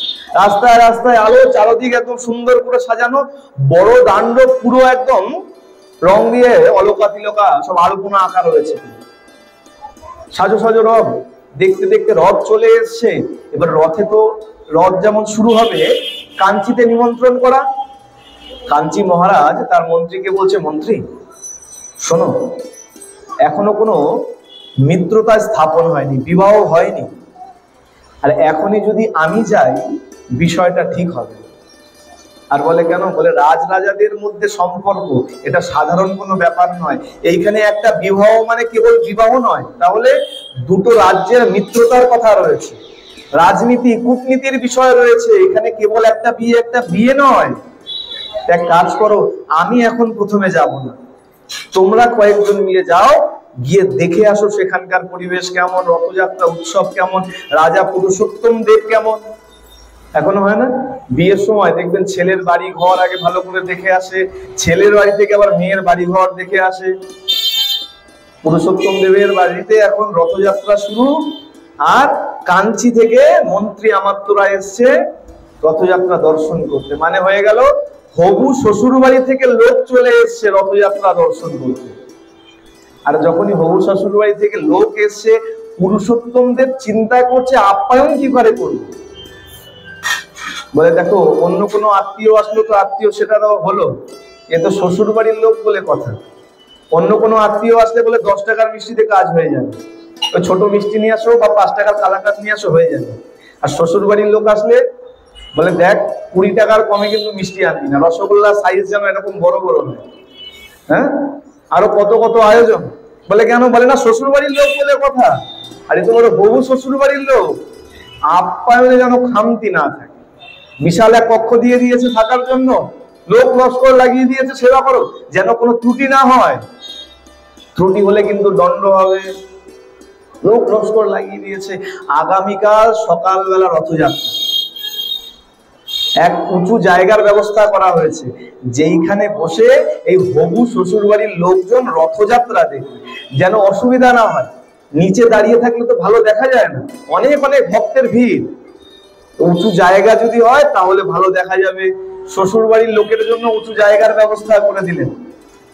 সকাল হয়েছে, আর সকাল হতেই মন্ত্রী কি করেছেন? এই হবু শ্বশুর বাড়ির লোকজনদেরকে নিয়ে ওই সেই উঁচু জায়গায় উঠে বসে পড়েছে। এবার রথ তো আরম্ভ হবে, সকাল থেকেই তো রথ শুরু হয় না, চারিদিকে বিভিন্ন রকমের নিয়ম থাকে। প্রথমে রাস্তা ঝাড়ু দেওয়া হয়, বিভিন্ন বিভিন্ন নিয়ম থাকে। এদিকে নিয়ম শুরু হয়েছে, আর ওদিকে ওই উঁচু জায়গার উপরে বসে কাঞ্চি রাজ্য থেকে আসা আমন্ত্রিত সেই হবু শ্বশুর বাড়ির লোকজনেদেরকে সেইখানে বসিয়ে বিভিন্ন কথা শোনানো হচ্ছে। কে শোনাচ্ছে? সেখানে এক ব্রাহ্মণ ছিল, সেই ব্রাহ্মণের নাম হচ্ছে জনার্দন মাইকা। এই জনার্দন মাইকা কি করেছে? এই পুরীর বিভিন্ন কথা শোনাচ্ছে তাদের।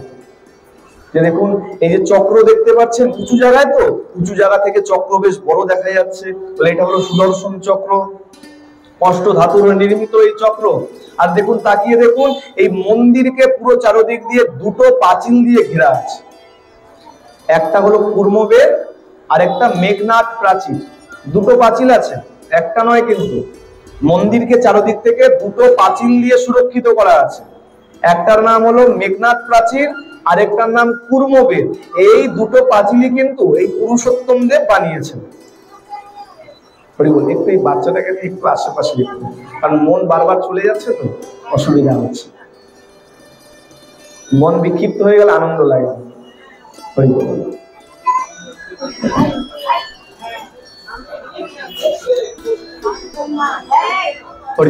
আমরা যখন শোনাচ্ছেন এক এক করে, বলছে দেখো 4 দ্বার আছে, আর এই 4টে দ্বার কিসের প্রতীক? ধর্ম, অর্থ আর কাম, মোক্ষ, এই প্রতীক। এই যে 4টে দরজা দেখছো, এই দরজা 4টে। আর সিংহ দ্বার দিয়ে যখন প্রবেশ করবেন আপনারা, তখন দেখবেন 22টা ধাপ আছে, 22 ধাপ। আর 3 ভগবান জগন্নাথ, বলদেব, সুভদ্রা। এই 22 আর 3 25, এই পঞ্চবিংশতি তত্ত্বের কর্তা হচ্ছেন জগন্নাথ প্রভু। আর প্রভু জগন্নাথের কৃপা যদি না হয়, আপনি রথযাত্রা দর্শন করতে পারবেন না।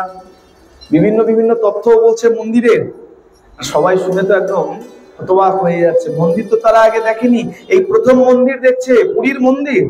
এত ভব্য মন্দির, এত বিশাল মন্দির, আর ভগবানের এত দিব্য দিব্য লীলার কথা শুনছে। আর শুনতে শুনতে হঠাৎ করে তাকিয়ে দেখছে রথ আসতে শুরু করেছে। দূর থেকে দেখতে পাচ্ছে রথ আসতে শুরু করেছে। আর রথের উপরে, রথের সামনে তো অনেক ভক্ত রয়েছে, আর রথের উপরে কেউ ঝাড়ু দিচ্ছে। বোঝা তো যাচ্ছে না, দূর থেকে, অনেক দূর থেকে আসছে রথ। যখন রথ কাছে চলে এসছে তারা তো তাকিয়ে দেখে অবাক হয়ে গেছে। কেন? বলে যাকে দেখছি আমরা কি ঠিক দেখছি? রথের সামনে যে ঝাড়ু দিচ্ছে একে তো খুব চেনা চেনা মনে হচ্ছে। ভাবতে ভাবতে ওদিকে কি করেছে, যিনি ঝাড়ু দিচ্ছিলেন রথের থেকে নেমে পথ ঝাড়ু দিতে শুরু করেছেন। জগন্নাথ দেবের পথ ঝাড়ু দিচ্ছেন। আর যখনই ঝাড়ু দিতে দিতে কাছে চলে এসেছেন তারা দেখে তো অবাক হয়ে গেছে। এ তো রাজা পুরুষোত্তম দেব, যার সাথে আমাদের রাজকুমারী পদ্মাবতীর বিবাহ ঠিক হয়েছে, আর ইনি কিনা রাজা, আর কিনা পথ ঝাড়ু দিচ্ছে, ইনি তো ঝাড়ুদার। ক্রুদ্ধ হয়ে গেছে, আমাদের সাথে এত বড় ছলনা হলো। আমাদের রাজকুমারীকে বিবাহ করবে আর রাজা পুরুষোত্তম দেব কিনা তার ঝাড়ুদারকে আমাদের রাজ্যে রাজা করে পাঠিয়েছিলেন। এত ক্রুদ্ধ হয়ে গেছেন সেই দর্শন করে, তারা তখনই সেই উঁচু জায়গা থেকে নেমে এসে নিজ নিজ সামগ্রী নিয়ে কাঞ্চি রাজ্যে ফিরে গেছে। রাজা তো রথে ব্যস্ত রয়েছে সমস্ত দিনে। রথ যখন মাসির বাড়ি পৌঁছে গেছে তাড়াতাড়ি এসে ওই হবু শ্বশুর বাড়ির লোকেদের সংবাদ নিতে আরম্ভ করেছে। তারা কেমন ভাবে রথ দেখলো, অসুবিধা হলো কিনা। এসে রাজা সংবাদ শুনতে পাচ্ছেন যে তারা কোনো কারণবশত ক্রুদ্ধ হয়ে তারা ফিরে গেছেন। রাজা বলছে ক্রুদ্ধ কেন হলো? সেনাপতিকে ডেকেছেন, মন্ত্রীকে ডেকেছেন। মহারাজ, আমরা কিছুই জানি না, তারা তো দাঁড়িয়ে দাঁড়িয়ে রথ দেখছিলেন, হঠাৎ কি হলো, ক্রুদ্ধ হয়ে গেলেন তারা। তারা তাড়াতাড়ি সেখান থেকে নেমে এসে যে যার মতো প্রস্থান করেছেন। এখন মন্ত্রীদের নিয়ে বৈঠক বসে গেছে, সভা বসে গেছে, যে তারা কেন ফিরে গেলেন এটা জানার জন্য সভা বসে গেছে। সভায় অনেক রকম বিচার বিশ্লেষণ হলো, কিন্তু বোঝা গেল না যে কেন তারা ফিরে গেছে। আর এদিকে কি হয়েছে, কাঞ্চি রাজ্যে মন্ত্রীরা ফিরে এসেছেন। ফিরে এসে কাঞ্চির সেই সেনাপতি মন্ত্রী তাদেরকে ক্রুদ্ধ দেখে কাঞ্চিরাজ জিজ্ঞাসা করছেন, সে কি সেনাপতি, তোমাদের এমন কেন দেখতে লাগছে, এমন ক্রুদ্ধ লাগছে কেন? মহারাজ, আপনি জাননি, খুব ভালো করেছেন। জানেন আমাদের সঙ্গে প্রতারণা হয়েছে। কি প্রতারণা হয়েছে? আমাদের রাজ্যে যিনি পুরুষোত্তম মহারাজ বলে এসেছিলেন তিনি কোনো রাজা নন। তাহলে তিনি একজন ঝাড়ুদার। দেখলাম রথের উপরে ঝাড়ু দিচ্ছে, রাস্তায় ঝাড়ু দিচ্ছে, আমাদের সাথে ছলনা করা হয়েছে। রাজা পুরুষোত্তম দেব তার ঝাড়ুদারকে মহারাজ বলে আমাদের কাছে পাঠিয়েছেন। রাজা কাঞ্চি ক্রুদ্ধ হয়ে গেছে। ক্রুদ্ধ হয়ে বলছেন, বেশ, এক কাজ করো, একেও শাস্তি দিতে হবে। শাস্তি কেমন? বলে যুদ্ধ করে শাস্তি নয়, আগামীকাল থেকে শুরু করো, আমরা খুব শীঘ্রই আমার কন্যার স্বয়ংবর করব। আমার কন্যাকে তো আমি বর বেছে দিয়েছিলাম, কিন্তু আমি স্থির করছি আমার কন্যা তার বর নিজেই বেছে দেবে, স্বয়ংবর আয়োজন হবে। কিন্তু মনে রাখবে, এই নিমন্ত্রণ কিন্তু উড়িষ্যায় পুরুষোত্তম দেবের কাছে যাবে। সব রাজ্যে যাবে, কিন্তু পুরুষোত্তম দেবের কাছে নিমন্ত্রণ যাবে না। আর এটাই হলো ওর শাস্তি। বেশ, এদিকে সংবাদ চলে এসছে পুরুষোত্তম দেবের কাছে, চারদিকে নিমন্ত্রণ গেছে, কিন্তু পুরুষোত্তম দেবের কাছে এই স্বয়ংবরের নিমন্ত্রণ আসে। রাজা ক্রুদ্ধ হয়ে গেছে, এ কি, আমার সঙ্গে বিবাহ ঠিক আছে, আমার সঙ্গে বিবাহের কথা আছে, আর এদিকে স্বয়ংবরের কেন কথা হচ্ছে? আর স্বয়ংবরও যদি হবে আমার কাছে কেন নিমন্ত্রণ আসেনি? গুপ্তচর পাঠিয়েছেন, যাও সংবাদ নিয়ে এসো। গুপ্তচর 10 দিন সেখানে গিয়েছিলেন, সংবাদ নিয়েছেন, ফিরে এসেছেন। মহারাজ, যে সংবাদ পেয়েছি বলতে ভয় লাগছে। আপনি যদি অভয় দেন যে আপনি আমাকে কোনো শাস্তি দেবেন না, আমি বলতে পারি। বলে, আমি তোমাকে অভয় দিচ্ছি, তুমি নির্ভয়ে যা দেখেছো, যা শুনেছো বলো। মহারাজ, সেখানে গিয়ে দেখছি রানীর তো স্বয়ংবর, রাজকুমারীর তো স্বয়ংবরের আয়োজন হয়ে গেছে, সবাইকে নিমন্ত্রণ করা হয়েছে। আর সেখানে গিয়ে জানতে পারলাম যে আপনাকে বাতিল করে দেওয়ার কারণ হচ্ছে এই মন্ত্রী আমার তো যারা এসছিলেন তারা আপনাকে রথের সামনে, রথের উপরে ঝাড়ু দিতে দেখে তারা মনে করেছেন আপনি এই রাজ্যের এক সামান্য ঝাড়ুদার। তারা মনে করেছে রাজা পুরুষোত্তম দেব ছলনা করেছে, তারা ঝাড়ুদারকে রাজা করে পাঠিয়েছেন, আপনাকে তারা ঝাড়ুদারের বেশি আর কিছু মনে করছেন। এই চিন্তা করে তারা রাজকুমারীর অন্যত্র বিবাহের ব্যবস্থা করেছে। মহারাজ বলছে, এত দুঃসাহস, এরা এই সামান্য তথ্যটুকু বুঝতে পারেনি। আমি তো কারোর সামনে ঝাড়ু দেয়নি। প্রভু জগন্নাথ দেব, যিনি জগতের অধিপতি, যিনি রাজার রাজা, আর তার কাছে আমিও সামান্য, আমার প্রজারাও যেমন আমিও তেমন। আমি ঝাড় দিয়েছি, এতে অপরাধ কি? এ তো বড় সৌভাগ্য। পরম সৌভাগ্য থাকলে প্রভুর রথে, প্রভুর পথে ঝাড় দেওয়া যায়। আর এরা কি না এটাকে এত ছোট করে দেখলো। বেশ, এক কাজ করো, তাহলে আমরা যুদ্ধ ঘোষণা, যুদ্ধ করব। যেমন কথা তেমন কাজ, বিনা সংবাদে যুদ্ধের আয়োজন করা হলো। যুদ্ধ করতে গেলেন, কিন্তু কাঞ্চির সাথে যে যুদ্ধ আরম্ভ হয়েছে, কাঞ্চির সংখ্যা, সৈন্যের সংখ্যা কম ছিল, কিন্তু তথাপিও কাঞ্চি জিতে গেল। কেন? এই চারিদিকে স্বয়ম্বরের চিঠি চলে গেছে, সব রাজ্যকে নিমন্ত্রণ করা আছে স্বয়ম্বরের। এখন সব রাজ্য তো মনে করছে হতে পারে রাজকুমারী আমার ছেলের গলাতেই মালা পরাবে, তা চলো যুদ্ধ করি। এইরকম ভেবে ভেবে সব রাজ্য এসে যুক্ত হয়ে গেছে কাঞ্চির সঙ্গে। পুরুষোত্তম দেবের উপরে ভারী পড়ে গেছে। পুরুষোত্তম দেব কয়েকজন মাত্র সৈন্যকে নিয়ে প্রাণে বেঁচে ফিরে এসেছে। আর ফিরে কি করেছেন? সোজা মন্দিরে চলে গেছেন। মন্দিরে গিয়ে গর্ভ মন্দিরের দরজা আটকে প্রভুর সামনে লুটিয়ে পড়েছেন। প্রভু, এ তুমি কি করলে? আমি তোমার রথে ঝাড় দিয়েছি, তোমার পথে ঝাড়ু দিয়েছি, এই কার্যকে এরা সামান্য জ্ঞান করেছে। আমি তো তারই উচিত শিক্ষা দেওয়ার জন্য গিয়েছিলাম, আমি কেন হেরে গেলাম? ক্রন্দন করতে করতে যখন একটু ভোর ভোর হয়েছে, একটু তন্দ্রাচ্ছন্ন হয়ে গেছে, মনে হচ্ছে একটু ঘুম লেগে গেছে। আর যেই ঘুম লেগে গেছে তখনই শুনতে পাচ্ছেন কেউ বলছেন, হে রাজন, ওঠো, আবার যুদ্ধে যাও, এবার তুমি জিতবে। এতটুকুই বলেছে। রাজা তাড়াতাড়ি ঘুম ভেঙে গেছে, তাকিয়ে দেখছে দরজা যেমন বন্ধ করেছিলাম ভেতর থেকেই বন্ধ করা আছে। এই গর্ভ মন্দিরে আমি ছাড়া আর কেউ নাই। তাহলে আমাকে উপদেশ কে দিল? আর তো কেউ নাই। বুঝতে পারলেন ভগবান আমাকে উপদেশ দিয়েছেন। তাড়াতাড়ি দরজা খুলেছেন, সেনাপতিকে ডেকেছেন, মন্ত্রীকে ডেকেছেন, এক কাজ করো তাড়াতাড়ি, আজকে বিশ্রাম নেব, আগামী দিন আমরা আবার যুদ্ধে যাব। মন্ত্রী বলছে, মহারাজের কি মাথা খারাপ হয়ে গেল? এই গোটা 2-4 সৈন্য নিয়ে আমরা ফিরে এসেছি কোন রকমে প্রাণে বেঁচে, আর এই সৈন্য নিয়ে যাবো যুদ্ধ করতে? এ তো অবধারিত, এবার মৃত্যু অবশ্যই বরণ করতে হবে।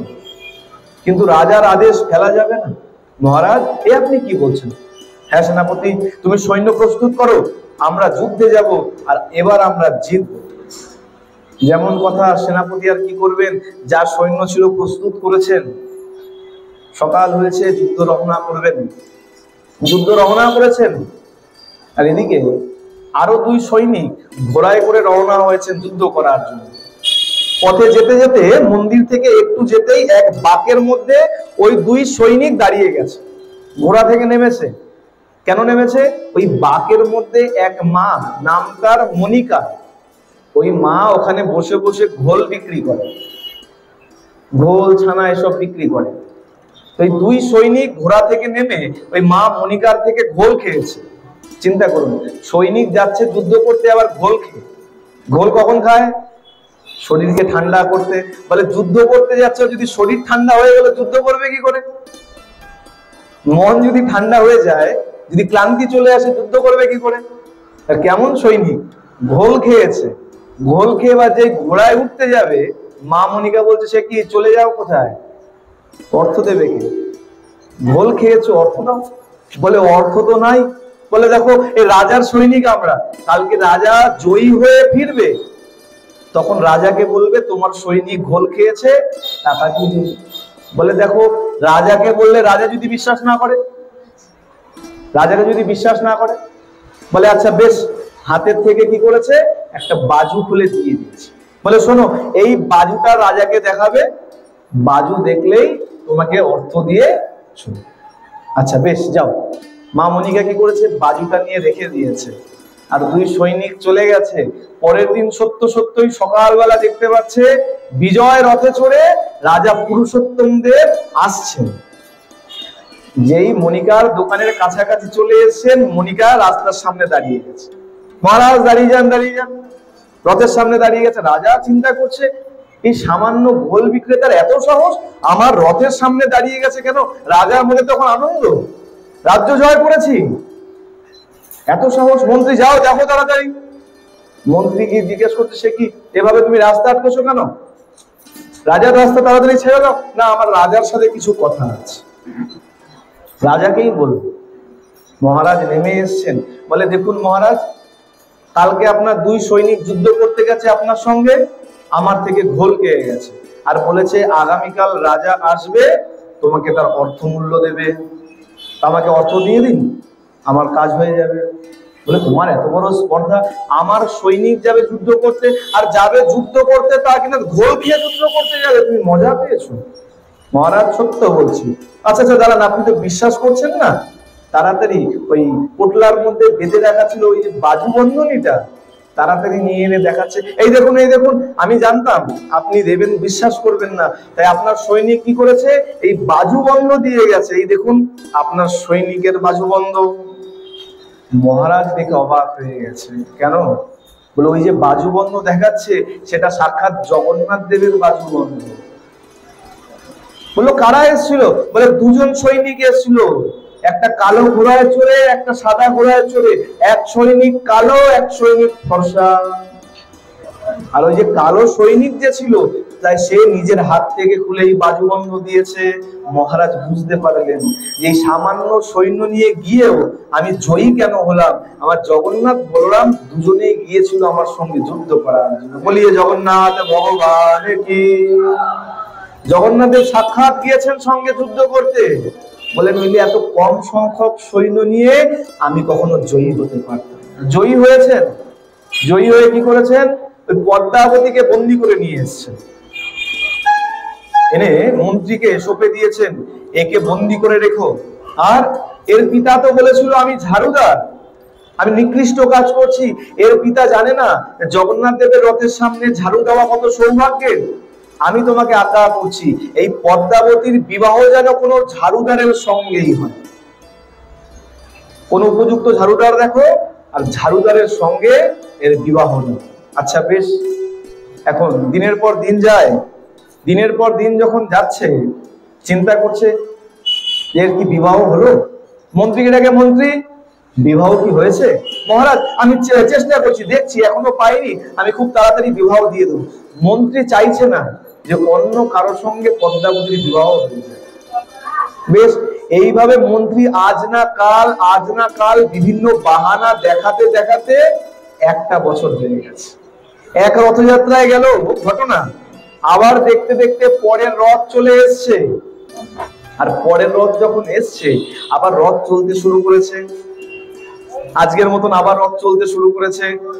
রাজা আবার হাতে ঝাড়ু নিয়ে ঝাড় দিতে দিতে যাচ্ছে। হঠাৎ দেখা যাচ্ছে ওই রথযাত্রা যখন শুরু হয়ে গেছে, মন্ত্রী ছুটতে ছুটতে আসছে, মহারাজ, মহারাজ, দাঁড়ান, দাঁড়ান। যখনই মহারাজের কাছে চলে এসছে মন্ত্রী, বলে, মন্ত্রী কি হলো? তুমি এতক্ষণ কোথায় ছিলে? রথ চলতে শুরু করেছে, প্রভু এগোতে শুরু করেছে, আর তুমি অন্তর দৌড়াতে দৌড়াতে কোথা থেকে আসছো? মহারাজ, ওই যে আপনি দায়িত্ব দিয়েছিলেন পদ্মাবতীর বিবাহ। বলে, মন্ত্রী মাথা খারাপ হয়ে গেছে, আজকে প্রভু জগন্নাথ দেবের রথযাত্রা, আর তুমি এসছো আজকে পদ্মাবতীর বিবাহের কথা শোনাতে। রাখো, আগে চলো, রথ চলুক। মহারাজ একটু দাঁড়িয়ে যান, তার জন্য ঝাড়ুদার খুঁজে পেয়েছি। আরে মন্ত্রী, তার বিবাহ পরে হবে, প্রভুর রথ চলতে শুরু করেছে। যখন দেখছে মহারাজ শুনতে চাইছে না, মন্ত্রী কি করেছে, পেছনে একটা রথে গিয়ে উঠে পড়েছে। সবার সঙ্গে এক সমান হয়ে দাঁড়িয়ে যদি কথা বলি, সবাই তো বুঝবে না, শুনতে পারবে না, উঁচু জায়গা দরকার। পেছনে রথে গিয়ে উঠে দাঁড়িয়েছে, উঠে দাঁড়িয়ে ঘোষণা করছে, সবাই শোনো, মহারাজ গত বছর রথের সময় আমাকে আজ্ঞা দিয়েছিল। কি আজ্ঞা? এই পদ্মাবতীকে তো বন্দী করে আনা হয়েছিল, এই পদ্মাবতীর জন্য এক উপযুক্ত সাফাই কর্মী খুঁজতে, ঝাড়ুদার খুঁজতে। আমি এতদিন খুঁজেছি, এতদিন পাইনি, আজকে পেয়ে গেছি। বলে, কোথায় সেই ঝাড়ুদার? বলে, ওই দেখো, তাকিয়ে দেখো, আমাদের রাজ্যের সব থেকে উৎকৃষ্ট মানের ঝাড়ুদার আমাদের মহারাজ ঝাড়ু হাতে নিয়ে দাঁড়িয়ে আছে। আর এর থেকে ভালো ঝাড়ুদার আমি এই রাজ্যে আর কোথাও। যেই বললেন যে ঝাড়ুদার পেয়ে গেছি, মহারাজ প্রথমে ক্রুদ্ধ হয়েছিল, পরে মনের থেকে আনন্দ পেল, বুঝতে পারলো প্রভু জগন্নাথ দেব এর সঙ্গেই আমার বন্ধন লিখে রেখেছে। তাই আমার সাথেই যুদ্ধ হলো, আর যুদ্ধ হয়ে আমিও জয়ী হলাম, আর পদ্মাবতীকে কিনা আমি বন্দি করে আনলাম। দেখতে দেখতে সেই দিন সেই রথযাত্রা উৎসব সমাপ্ত হলো। আর তারপরে এই পদ্মাবতীর সঙ্গে রাজা পুরুষোত্তম দেবের বিবাহ হলো। বলিয়ে ভক্তবৎসল ভগবান কি, জগন্নাথ ভগবান কি। বিবাহ হলো। যেই সংবাদ পেলেন কাঞ্চীর রাজা অনেক অনেক উপঢৌকন নিয়ে আসলেন। এখন পণ দেয় না, তখন তো পণ ছিল না, বিবাহ হলেই উপঢৌকন দেওয়া হতো। 25টা ঘোড়া আর 30টা হাতি দিলেন, আর 50 পেটি মানে সিন্ধুক, 50 সিন্ধুক ভরে সোনা আর রূপোর অলংকার দিলেন, বিভিন্ন দেবদেবীর মূর্তি দিলেন। আর মহারাজ কি করলেন, বলে দেখো এই তোমাকে যদি ভগবান অতিরিক্ত কিছু দিয়ে থাকে, যদি মনে হয় আমি অনেক ধনী, জানবে ভগবান এগুলো তোমাকে একা ভোগ করার জন্য দেয়নি। তাহলে বলে এগুলো তুমি কোনো সৎ কাজে লাগাও, গরিবকে খাওয়াও, মন্দিরে দান ধ্যান করো, সাধু সঙ্গ দাও, সাধু সেবা দাও। মহারাজ পুরুষোত্তম দেব কি করলেন, তিনি তো চাইলে পারতেন যে আমার শ্বশুর আমাকে দিয়েছে, সব আমি ভোগ করব। পুরুষোত্তম দেব কি করলেন, সেই সোনা দানা সব নিয়ে এসে সিংহভাগ মানে বেশিরভাগটাই মন্দিরে অর্পণ করে দিলেন, প্রভুকে দিয়ে দিলেন। এখন পণ্ডিতরা পূজারীরা চিন্তা করছে এত এত সোনা দানা রক্ষণাবেক্ষণ কে করবে, দেখভালের জন্য তো লোক দরকার। কাঞ্চীরাজ বলছে চিন্তা করবেন না। তিনি কি করলেন, এক সোনার বাসুকি নাগ দিলেন। সোনার বাসুকি নাগ, চিন্তা করবেন না, এই বাসুকি নাগ আপনার এই সব সম্পত্তির দেখভাল করবে। আর কথিত আছে এখনো পর্যন্ত সেই বাসুকি নাগ ওই রত্ন ভান্ডারকে রক্ষণাবেক্ষণ করে। সরকার থেকে অনেকবার চেষ্টা করা হয়েছে রত্ন ভান্ডার খুলে ভেতরে কি আছে সেই দুটো সিন্ধুক আছে, সিন্ধুক দুটো তারা দেখেছে, কিন্তু সিন্ধুক পর্যন্ত এখনো কেউ যেতে পারে। একবার 4-5 জনের কমিটি গঠন করা হয়েছে, সরকার থেকে লোক গেছে আর 2-3 জন সেবাই পান্ডা এই একটা গ্রুপ করে কমিটি করে তারা যেতে ভেতরে পর্যন্ত যাওয়ার চেষ্টা করেছে। চাবি ছিল তখন রত্ন ভান্ডারে, দরজা খুলেছে, কিন্তু দরজা খোলার সঙ্গে সঙ্গে এত সাংঘাতিক, ওই সাপের যেমন শব্দ হয় হিসির শব্দ হয়, এত সাংঘাতিক শব্দ, ওই দরজা আবার বন্ধ করে চলে আসতে হয়েছে। আবার তারপরে গেছে, কিন্তু তারপরে যখন গেছে ওই চাবি আর খুঁজে পাওয়া যায়। 33টা বছর বলছে ওই চাবি কোথায় ছিল, কার কাছে আছে কেউ জানে। 3টে সেট চাবি, 3 জায়গায় 3 রকম ভাবে রাখা আছে, কিন্তু তার একটা চাবিও কেউ খুঁজে পায়। আর শুনে কথিত আছে যে এই রত্ন ভান্ডার খুললে কোনো না কোনো অঘটন ঘটে যাবে। নিচের সিন্ধুক ওই ঘর খুললে প্রাকৃতিক এমন বিপর্যয় আসবে, হতে পারে সব ধ্বংস পর্যন্ত হয়ে যেতে পারে। আর সেই রত্ন ভান্ডার এখনো পুরীর মন্দিরের মধ্যে সুরক্ষিত রয়েছে। তাই প্রভু জগন্নাথ কাকে কিভাবে সাহায্য করবে, নিজে গেলেন যুদ্ধ করার জন্য, তিনি তো পারতেন অন্য কাউকে পাঠাতে, শক্তি জুগিয়ে দিতে। বলে ভগবান আমাদের কিভাবে রক্ষা করবে আমরা বুঝতে পারি। হতে পারে তিনি নিজে আসবেন, হতে পারে কাউকে পাঠাবেন। যেমন অর্জুনকে সাহায্য করেছেন কিভাবে, নিজে দাঁড়িয়ে থেকে সাহায্য করেছেন, যুদ্ধ করো। তিনি তো বলতে পারতেন যে হে অর্জুন, আচ্ছা অর্জুন তুমি বসো, তুমি তো আমার বন্ধু, তুমি বসো, তুমি বিশ্রাম করো, আমি যুদ্ধ করে দিচ্ছি। বলেছেন? বলেননি। কিন্তু কি বলেছেন, অর্জুন ওঠো, যুদ্ধ করো, তোমার কর্তব্য এটা। কি করলেন, সামনে থেকে সাহায্য করলেন। আবার কখনো কি করেন, পেছন থেকে কাউকে পাঠিয়ে দেন। যখন যৌতুক গৃহে পঞ্চপাণ্ডব যখন আটকা পড়ে গেল, এই যৌতুক গৃহ থেকে উদ্ধার করার জন্য পাঠালেন, সংবাদ পাঠালেন ভগবান, ভগবান নিজে গেলেন না। তাহলে কি কখনো কখনো কাউকে পাঠান, আমাদের কাছেও পাঠিয়েছেন। কাকে পাঠিয়েছেন, আমাদের সদ্গুরুদেব ভগবানকে পাঠিয়েছেন আমাদেরকে মার্গদর্শন করানোর জন্য। খালি আমরা বুঝতে পারি, খালি মনে করি ভগবান আমাদের কৃপা করছেন না। বলে কেন করছেন না, গুরুদেবকে পাঠিয়েছেন, গুরুদেবের কথা মতো চলো, তাহলে তুমি উদ্ধার হয়ে যাবে। আবার কখনো কখনো সবগুলো একসঙ্গে করে, কখনো জ্ঞান দিয়ে আমাদেরকে পথ দেখান, কত কত শাস্ত্র দিয়ে গেছেন, অধ্যয়ন করো উদ্ধার হয়ে যাও, আর কি চাই। তাও আমরা মনে করি ওই ভগবান তো আমাদেরকে কৃপা করছেন না।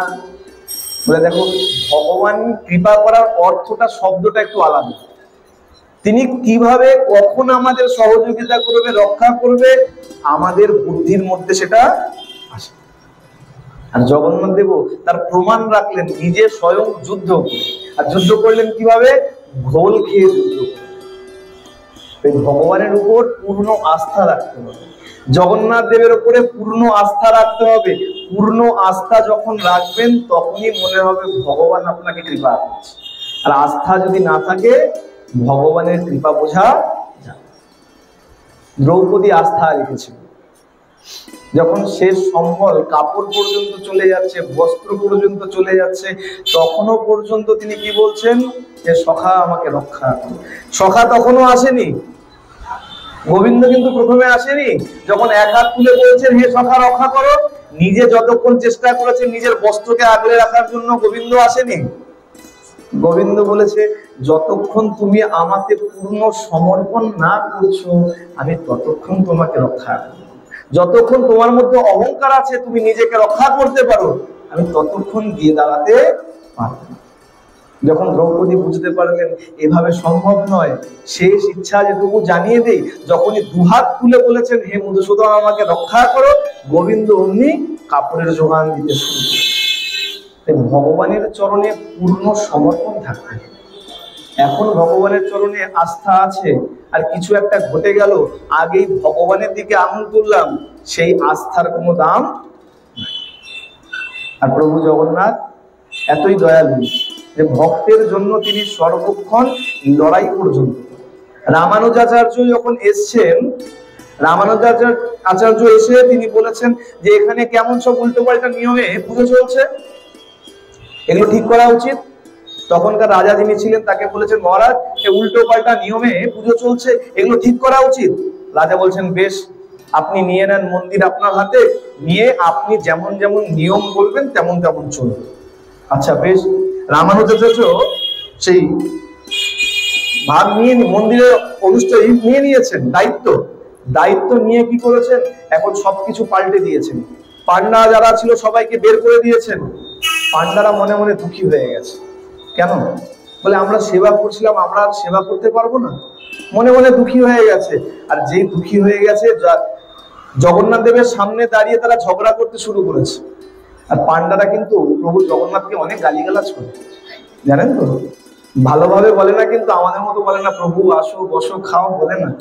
কি বলে? জগন্নাথকে কি বলে ডাকে? কালিয়া বলে ডাকে। কালিয়া, কালিয়া কি বলে ডাকে? কালিয়া। বলে কালিয়া সত্যি তোমার মনটা কালো, সত্যি তোমার মন কালো। এক সময় দ্বারকার রাজ্য দেখে তোমার মন ঘুরে গিয়েছিল, ব্রজবাসীর কথা তুমি চিন্তা করনি, দ্বারকায় চলে এসেছিলে। আর আজকে কিনা ওই ভালো সাধু বৈষ্ণব দেখলে আর তাকে দেখে ভুলে গেলে, আমাদেরকে বের করে দিলে। বুঝতে পেরেছি শুধু তুমি কালো নও, তোমার মনটাও পর্যন্ত কালো। আর ভগবান কি করেছিলেন?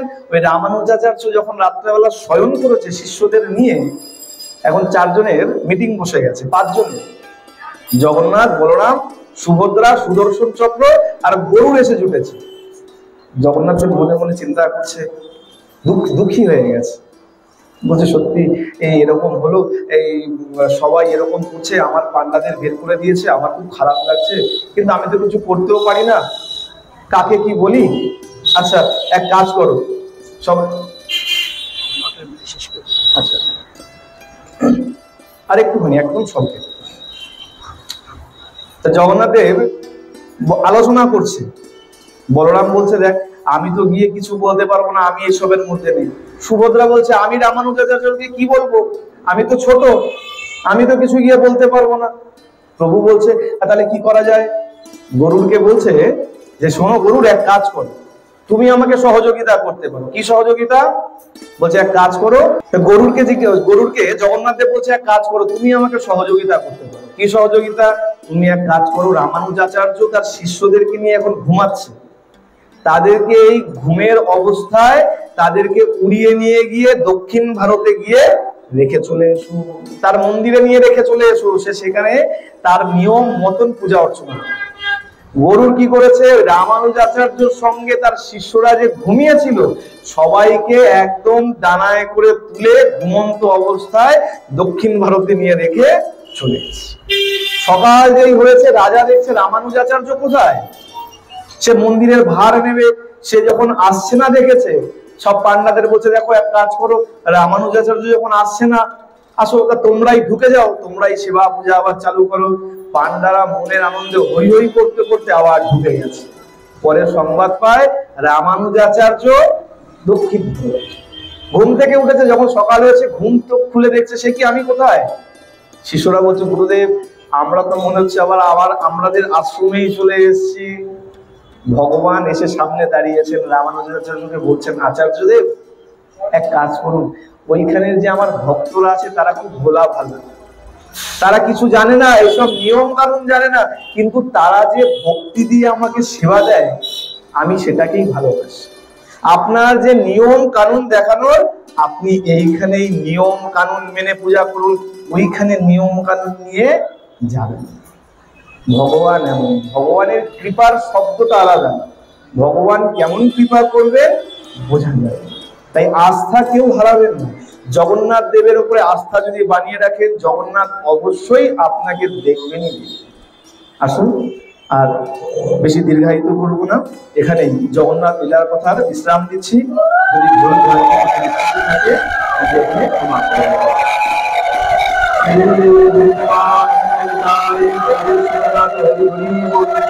শ্রী শ্রী সাধু গুরু বৈষ্ণব দেবানন্দে হরি হরি বল। শ্রী শ্রী রাধা গোবিন্দ প্রেমানন্দে হরি হরি বল। बोलिए जगन्नाथ भगवान की, बलभद्र भगवान की, सुभद्रा महारानी की, सुदर्शन चक्र की, रथ यात्रा उत्सव की। प्रेम से बोलो।